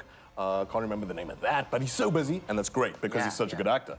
I look forward to Creed, man. I really do. That's going to be amazing. But in this, he's got that great menace about him, sort of like, it reminds me a bit of Bane. Yes, he's got that size, but also that weird tenderness, that like just holding back. We're here to destroy the world. That's very polite of you. What we want to do. And in this, it's pretty much a similar sort of feeling because he is a scientist at heart, finds himself stranded in this quantum world, which Ant-Man's daughter, Cassie, who you're looking at there, draws them into with a device. And what we're looking at here again, though, Kat, and I've got to stress this because I brought it up with The Flash yesterday. Right. It's pretty much a similar feel to, you just mentioned Doctor Strange in the Multiverse of Madness, where Spider-Man was told, please don't touch the thing. It's probably a bad idea. Allow the teenager to do the thing, and then the world's forced to pieces. The Flash, same thing. Please don't mess with the space-time continuum, The Flash. Teenager touches the thing. In your directorial mind, is there a better way of positioning that kind of jeopardy? Like, you know it's going to happen and you need it to propel the story forward. So for a third movie, so what they could have done for a change, and now I'll get into the criticism of the thing, is you have to get inventive. If you're going to deal with the quantum realm, you have to get inventive. You have the science guy in Expresso every now and then, and he should have explained to you that there's a standard model of science where Newtonian physics does not make friends with quantum physics. Okay. The two worlds cannot meet because their rules are very different. And in ways that, for example, if you look at a quantum quantum sort of particle. It stops behaving in a certain way because you looked at it and then behaves differently because you're not looking at it, and they don't bring in that sort of inventiveness to how should time be different in this? How should light behave differently? How should physics behave differently? Give a bit more meat to the... Which isn't a death knell, it's not the last nail in the coffin for a movie like this, but guys, you're inventing a whole new world here, and every time these things bring up multiverses, I'm like, guys, please do not set this in a studio. Please do not make this feel entirely green screened. Expand. Help me feel these parallel worlds. Okay. So that's the first beef of mine, is that you're... That was just the first beef, by the way. Then the next, then I have to dig into the next, and because I've been speaking to a big Spider-Man fan on set, I have to bring up Into the Spider-Verse. Into the Spider-Verse has, for me, something that a lot of these superhero movies do not have, and seriously, guys, this is where JP's villain origin story comes from. If Hollywood produces for me another mediocre superhero movie, I'm finding my villain origin. I'm nearly at my wit's end with these things. Is that very little of these have care built into them. I cried a couple of times watching Spider-Verse. You probably did too.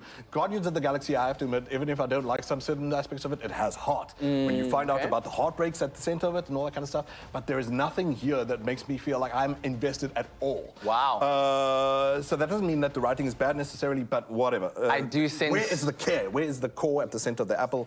I do sense that your popcorn rating might be a very low one. How much are you giving it? Just said, man, mediocre superhero movie. Number 3, what do you expect, though? Of a third installment, 5 out of 10 is all I can say, I'm sorry. Number 2 was very good, actually an improvement from 1, but I'm kind of glad that things like DC are fracturing the way they are. Maybe this age is over. Woo! Where them kernels at? Only 5 of them popped. We blow billions, Hopefully guys. a little bit later on we'll have a bit of a better rating from JP. He's mad. Of course, we have been crossing over to Ubetina Wetu, which is a lovely production in season 3, and I feel like now Kuhle may perhaps get her acting debut. We'll find out soon enough. Well, let's take a look. What's up, Carl? Thank you so much. So I've had the pleasure of hanging out with the cast of Ubetina Wetu ahead of season 3 this morning. We've given you a behind-the-scenes tour. We have given you what to expect on season 3, and right now we are hanging out with Sulu and Jason, and they are going to give us a brief breakdown on the wardrobe that we can expect to see on the show. You guys are looking fashionable already. Can I tell you, season 3 is better than ever. Are you especially serious? when it comes to the clothing? Yes. You've got stuff that you wear, right? I go this one, yeah. And that's... Follow me. Can you see that? I and the love socks. that. So keeping it fresh. Mahloni, and then we've got Deezers. I think this is just some of the things that... Is it? Outfits that Yes. we get in. Deezers, nomadic earrings, MDK, and of course, we've just seen stuff said too. I love it. Why do you think it's so important to collaborate with some local designers on the show? Look, if we're going to make a show like Ubetina Wetu, that has proven to be quite popular. Yes. What better platform than to showcase local designs and local wear on the show, so that people kind of look at you and they look Yes. at Jason and they're like, It's I like, like that. I like this brand. What instead is of- that? Yeah. And then it just gives them a bit of traffic and a bit of publicity, which I think it's important for our local designers. And it's also opening it up to new brands, you know, exposing them, and also there's now many choices for them. Instead of going for this one, let's go for a local brand and supporting Yes. local business and giving back. But also, there's a lot of designers that are coming out, and not all of them have got the same exposure. That's So true. that So is it how allows we them can do it. that platform. I'm seeing some incredible items here already. I love this denim jacket. Yeah, This one this is is something really that nice. Ubeti would wear, right? Yep. I wish Linda could. It's not going to happen anytime Why can't you wear this? I feel like this looks Okay, good girl, on you. have you seen Linda? All right, have you seen Linda? I love it. These are very nice. These are very cool. Oh, and then have you seen these? These are awesome. I wish I could have this. I love that. Ooh, Look I at that. love Look this at that. combination over Isn't here. it beautiful? It's The beautiful. print as well. And this is like almost like a sweater. And It's quite. This one it's is quite like- gorgeous. I love this. Don't you love It's bold, it's colorful, it represents It's different. It's very different. It represents what Ubetina Wetu is all about, Absolutely. right? Absolutely. Now, I promised the viewers a bit of acting. Okay. So if I wanted to show up and audition for the show, what are some of the tips that you guys would give me? You've got to be willing to work crazy hours. Crazy hours, yes. Yeah, and just be a little bit on the crazy side. Okay. Because Crazy. I think if a normal person were to do this job, I don't know. I ate like 8 apples yesterday. And a C. I don't know if that's normal or not. And I had to vape for the first time, so... Oh my goodness. So expect the unexpected. I'm going to hold off my acting skills for now. Maybe you guys will see me on season 4. That would be nice. I like the sound of that. Thank you so much for joining us this morning. Thank you so we much. cannot wait to see season 3 of Ubetina Wetu. Do not miss out. It airs on the 6th of March on SABC1 from Monday to Wednesday at 7:30. From myself and the cast of Ubetina Wetu, we hope that you guys have a fantastic weekend. See you soon.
It's my feel-good breakfast show.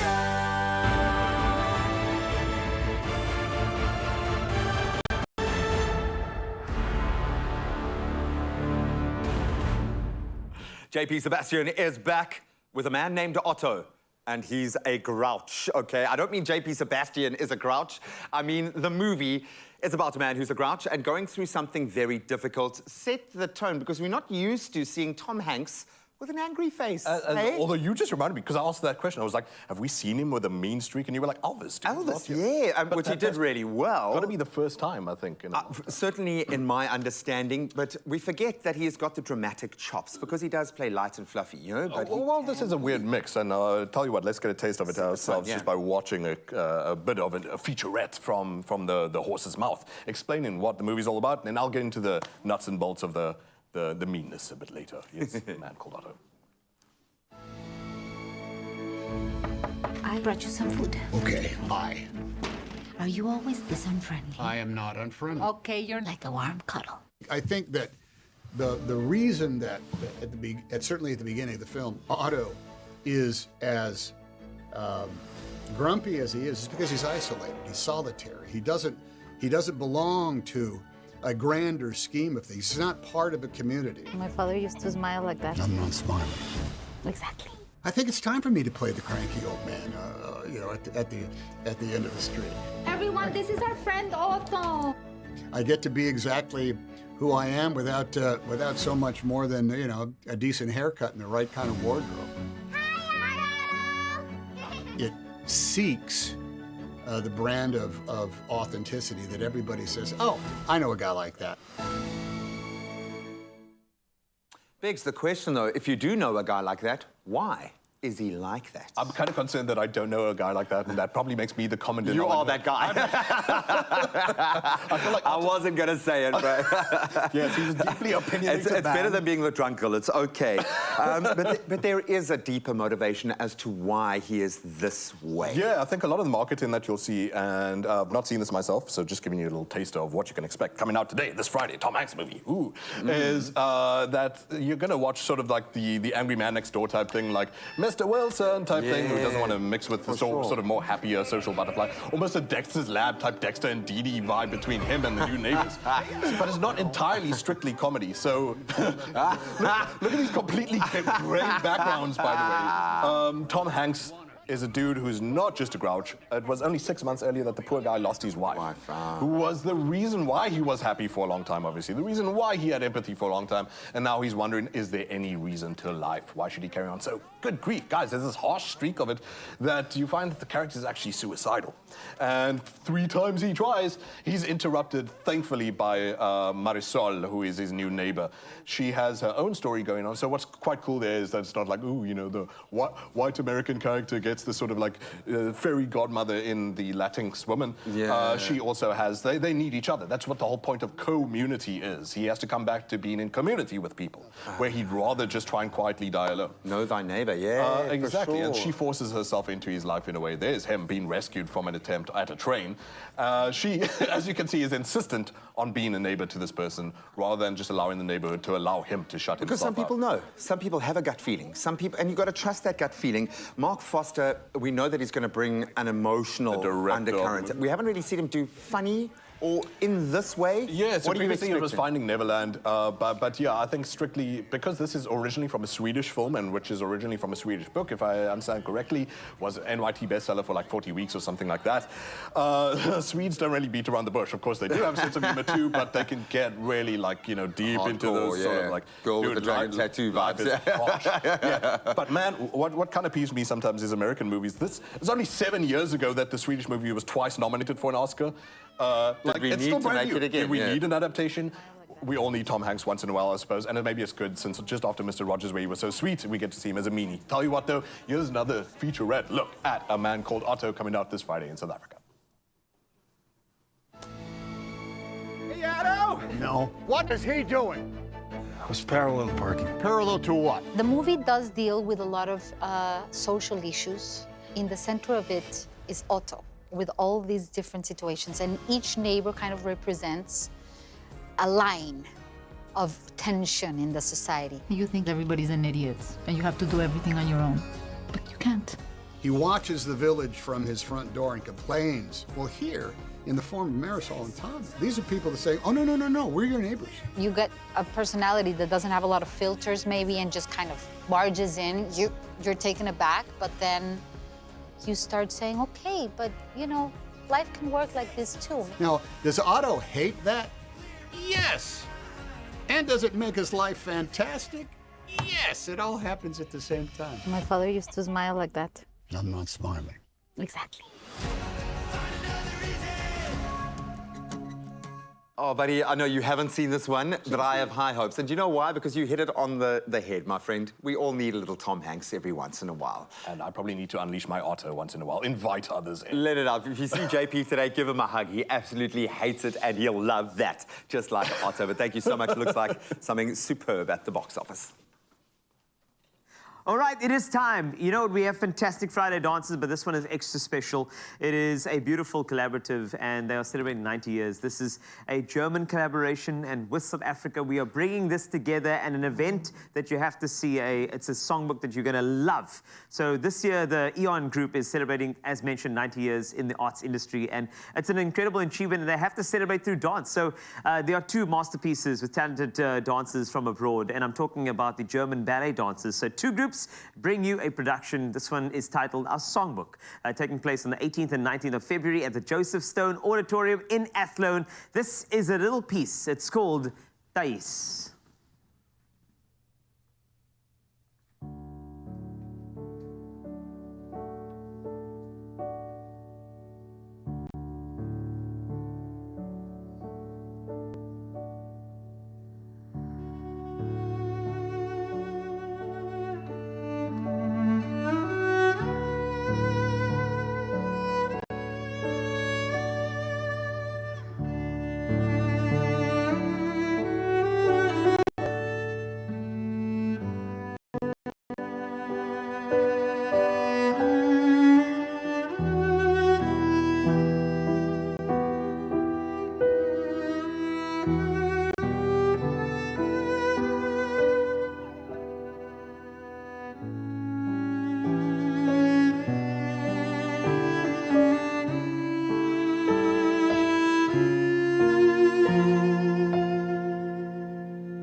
Beautiful. Well done.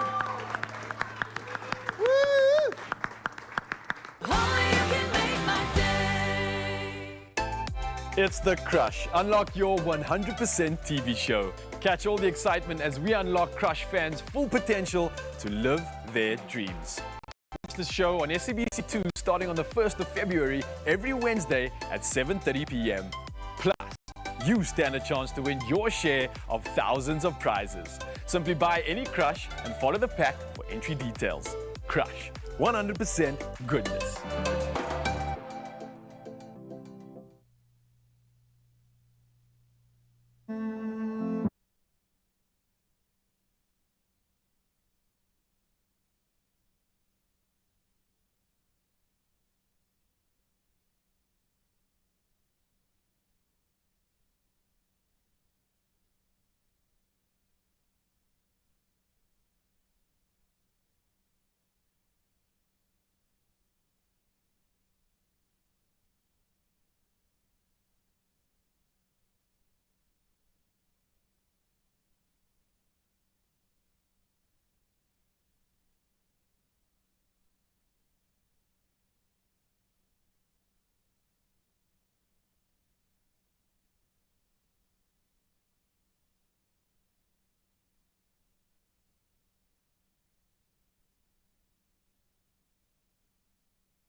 It's my feel-good breakfast show. Welcome back to your Feel Good Breakfast Show. It's a Friday morning. We're hanging out with the superstars, man. Listen, these two brothers for me are, you guys are holy grail vibes, eh? Oh, wow. Emo and Lukman. No, seriously. In my eyes, when I think superstardom performance, this is it right here, all packaged. I'm so glad I did my hair this morning. For that introduction. Like, what's going on? Listen, that was a great performance you guys did earlier on with Brianna. How did that come about? I mean... she said she wants to work on Step Up 9. Yeah. So I was like... available. She said, what now? So I was just like, let's take it to the street with a veldskoen. And she was in Weinberg, and we were just like walking past. And then we gave her a lift. And then like there were 3 phones on yesterday, and then you were like, hey, we're doing something, and then the 3 of you were all on social media. This is what we do. So wait, what is actually happening there? Tell me all about it, guys. No, I think we heard the cause of the veldskoen, and we wanted to be part of that ambassadorship. She heard the song, she loved the song. She was like, if we're going to pair a South African iconic shoe, we have to pair it with a South African iconic song. There we go. Hence, the connection. And, okay. Bottom line. I've got to ask. Bottom line. Bottom line. And because bottom line, we want to know. The nation wants to know, yes. Adams, Lukman Adams. Kamska Willy Wamps. Hey. We know as so baya lekker because imnand. Yes. It's imnand. Yes. But yes. What is Kamska Willy Wamps? It's baie lekker. It's so baie lekker. Is that what it is? That's what I'm going with. Don't. We'll keep it there. You know what's also by Lekker? Yes, sir. Two of a kind. Brand new show that you guys have got going on. Yes, sir. There's the beautiful poster. There's going to be a Joburg show and there will be a Cape Town show as well. Yes, Tell me about Two of a Kind. Tell me about the cast. What can we expect to see on the show? Two of a Kind is basically the second version of our first brainchild, which was Brother Love. Brother Love was dealing with where we came from, how we went through what we went through, and now we sort of in fatherhood and what effect that it has, and the similarities with kids, with family, with our spouses, and just the entertainment world. Yeah. So there's a lot of similarities and stuff, and we try and make it fun. It's something we started about 2 years ago. It was just a small kind. In lockdown, we could only play to 100 people at the time. Yes. And now we sort of want to have a bigger version, and hence introducing Maurice Page and Theo Yankees, which Imo thought is a nice added bonus to it, because they also somehow Two of a Kind. I mean, Two of a Kind really is that thing of, you know, you cut from the same cloth, come from the same school. Maurice and Theo, they've got the same. They're both from of them is from Heidelberg. Yes, you know what I mean? yes. But I mean, for us, this is a cheeky way of saying it's two for the price of one. You know what I mean? You can go to the man show, you can go to the Imo show, but this is Two of a Kind. There we go. You know, it's a two for. So yeah, man, we're doing the 25th of this month in the Toy Kloof, and then the 28th in Johannesburg Lyric Theatre. Wonderful stuff. Always great to see you guys. you Always for having us. inspired by you. And looking forward to more in 2023 to come. I heard that we're going to be learning the Gamska Wheelie choreography dance later on. Oh, we? No, yeah, later on. Because right now, Brianna's in the kitchen and she's about to show us what she can do, right? Oh, wow. But in the meantime, of course, we do have a very, very exciting competition. A chance for you to stand a chance to win a Veldskoen dancing shoes hamper worth 7,000 Rand. Yes. What? So, to enter, all you have to do is like our competition post and tag the best dancer that you know in the comments. And don't forget to also follow at Veldskoen Shoes and Brianna Evigan on Facebook and on Twitter and on Instagram. And of course, as always, include that hashtag always in Veldskoen. And your T's and C's that you can find are on expressoshow.com. The competition does close on Monday, the 20th of February 2023 at midnight. So what are you waiting for? Get in there. Get entering. Woo! Yeah, get in there, man. Thank you. Get in there. Thank you. In my All right, I am tagging Brianna, okay? Because now you're officially the best dancer that I know, and I actually know you now, which is amazing. So, but I can't win. I cannot win, but you can tag Brianna for sure, or you could tag Miss Jenny Morris, okay? Jenny Morris, Yeah, and she brings the heat, okay, Brianna? So I warn you, okay, this comes with a warning, but I understand that in your journey to become fully South African, you have fallen in love with Malva pudding. It's just so good. It's special, hey? It really is. So now we are going to let you make one. We're going to teach you so you can take the South Africanism and you can spread it across the world. I will. So obviously we've seen you dancing like just the most insane person on Step Up on a number of occasions, on a different level. I think you showed people what you could do with the physical form. Can you cook though? Can you bake? I can't. You know what? I'm not a baker. Today I was called Brianna the Baker. But, but I love cooking. I love cooking. It's how we express love in this kitchen. So let's do it. Let's pour the love into the bowl. What do we need to do? So we have sugar. Yes. In the bowl and some butter. So I want you to go whipping that up, and I'm going to go to you, Brianna. We're going to do a little dance here, sweetheart. Must I add anything to this? Just what keep am I doing? going Just for keep 2 doing minutes, it. and then we're going to put the Apricot jam. the vanilla, and the milk. Okay. And when that's ready, you call Mama, and she'll come here. All right, Mama. Sweetheart, are going to take the cream and the ideal milk, which is evaporated milk. It's nice and condensed. Whack it into there, girl. Awesome. Yes. Yes. And you go, and I do a little bit of attitude. Pretend you're doing a dance. That's my girl. Yes, there we go. Let's just get it. There we go, Brianna.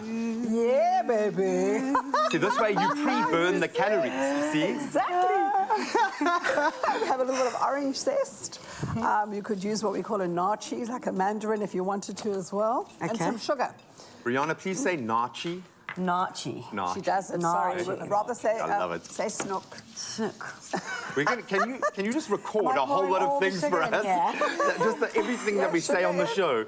I love it. That's a lot of sugar. There we go. Okay. So now while this is starting to reduce, I want to melt the sugar down. I want to bring you to the magic ingredient. And what's this? This is Mama Bakes, darling. We're going to put about 8 grams of it. You know what's easy? Okay. It's the measurement is there, so we'll kind of go there. I'm going to let you cut it, and then we're going to cut it into blocks. So you give me that piece. So, Brianna, I'm going to teach you a word that works in almost any situation. Is it what you guys trying to get me to speak? Yeah, exactly. It's a Daedalic. Daedalic. Daedalic. You can't get her. Daedalic. Yes, you are born to live She's here. born. You're going to please buy a property in Cape Town Daedalic. today and come back here every month, okay? We need you in our lives, Brianna. We need you in our lives. He's getting excited. You're exciting this It's for the boy. gram, okay? It's for the gram. Yes, now cut that into little blocks because once this starts to bubble, boil in trouble, I can see it brewing. We'll take our Mama Bakes and just add little blocks at a time because that's going to enrich this lovely custard. And why do we do that? Why do we add it just little bits Otherwise, at a time? you're going to just get this fatty mess. It's like when you Okay. make a sauce, you just add it, but Graham, Build it up, build it up. Yeah, build it up. I want to explain to you what this is going to do. Okay. It's like a caramel sauce. Okay. And once our pudding is baked, we throw it over the top, and that hot little sponge just sucks it all down. Mama, Yeah, I need Mama. you. I Oh, need you. yes. Okay, so I'm not sure what consistency this is supposed to be. Is that right? Yeah, Great. we go here, and then, because as we do on TV, I've made one. I would like Of course. Brianna to have some. Cut a nice little piece. Oh, this looks spectacular. Come, Brianna. Come and give this a little, and go in one direction. I'll lick my thumb. Mama Bakes, nice. Just like Jenny, this is very saucy. It's gorgeous, darling. Oh, yes, there we go. There we go. Just Can a you little pass place. me that saucy? So So this let's is- bring the sauce here. Let's There we go. You do Kenji. it. Show us how to do it in true Jenny Morris style. There we go. please. While I'm feeding you, Graham's going to pop that batter into there. You grab your spoon. Done. This is choreography. And eh? and Mama Bakes. Gosh. And Mama Yummy. So pop it in your mouth. Just the whole thing and pick it up. Just do it, man. Just do it. Go. Drink it off the plate. And there is Going in my no hands. such thing as a TV bite on this show, okay? It's as easy as that. We'll cook it, bring it out, and put this delicious sauce on. Is it good? Can I lick it? I wanted to just smash this in your face and make it like a plate, not cake. So I can't. In fact, I think we should let you dance this off, okay? You've been inducted into our show, and you are a champion. Brianna, we love you. You can have Melba pudding whenever you want Thank it. You you. just got to eat it here in our studio, Awesome. please. Done. I'll be Done back. deal. All right, you need to go move. I'll get back. Those boys are ready to move. Let's burn those calories. We need Brianna here because I've just learned the choreography to the chorus of Gamskawili. Yes. This is what we're doing now. When you're at group, you just give me. Let's give everyone around in South Africa just the 5, 6, 7, 8. What does it look like? You go, 6, 7, you go, 8. kick and step, kick and step. 1, 2, 3. Stop and go. Boom ta ta, bum ta bum. Da da da da da. And then straight. Okay, in Veldskoenen. In Veldskoenen. Okay, okay. What you must. Let's get Brianna in here. I don't know if I can be part of the crew. She walking with that slide, with that slide. Okay. Can we just have one more warm up for me, just so I can 6, 7, 8. It's a bum ta bum. Wait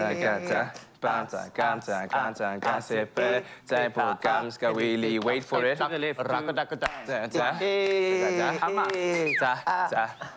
And then you groove, Okay. Can we get it with the music? 100%. At the chorus Stand a line. bit to the front. Yeah, in the You beat. can see, so that he has a... Okay. Gotta wait for the drop though. Gotta wait for the drop. It's like, get in the vibe. Yeah, go. 1, 2, 3.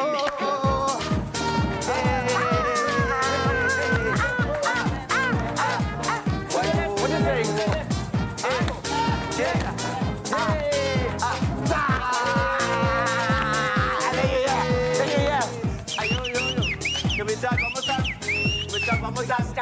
Yeah, we're stuck here. We gotta go one more time. Oh, we're gonna go one more time. Wait. Yeah? Wait. Okay. Wait. JD, are you doing this? Okay. 1, 2, 3.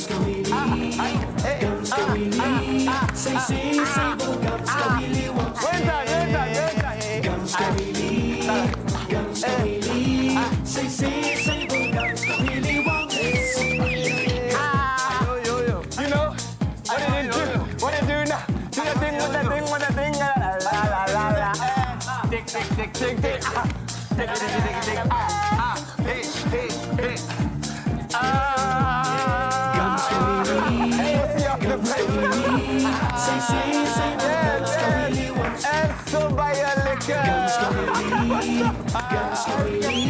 Say, say, oh, that's a nice one.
I am such a champ right now.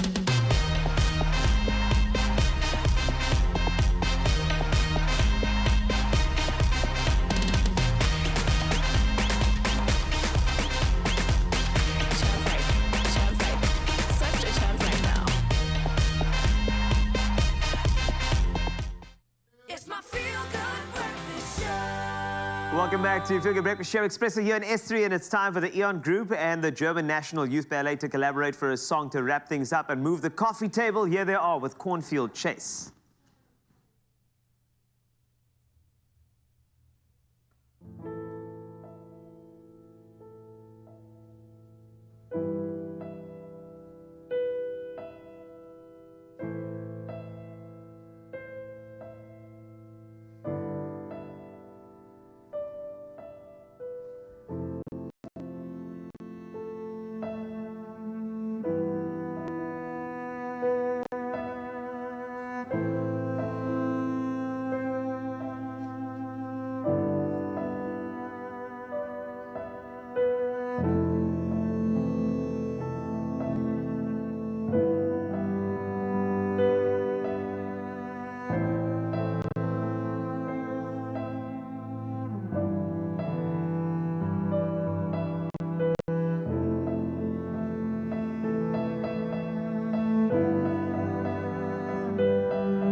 get to the heart of how you feel, all you need is love and a dish that no one cooks better than you. Made with love by Clover. Another feel-good production.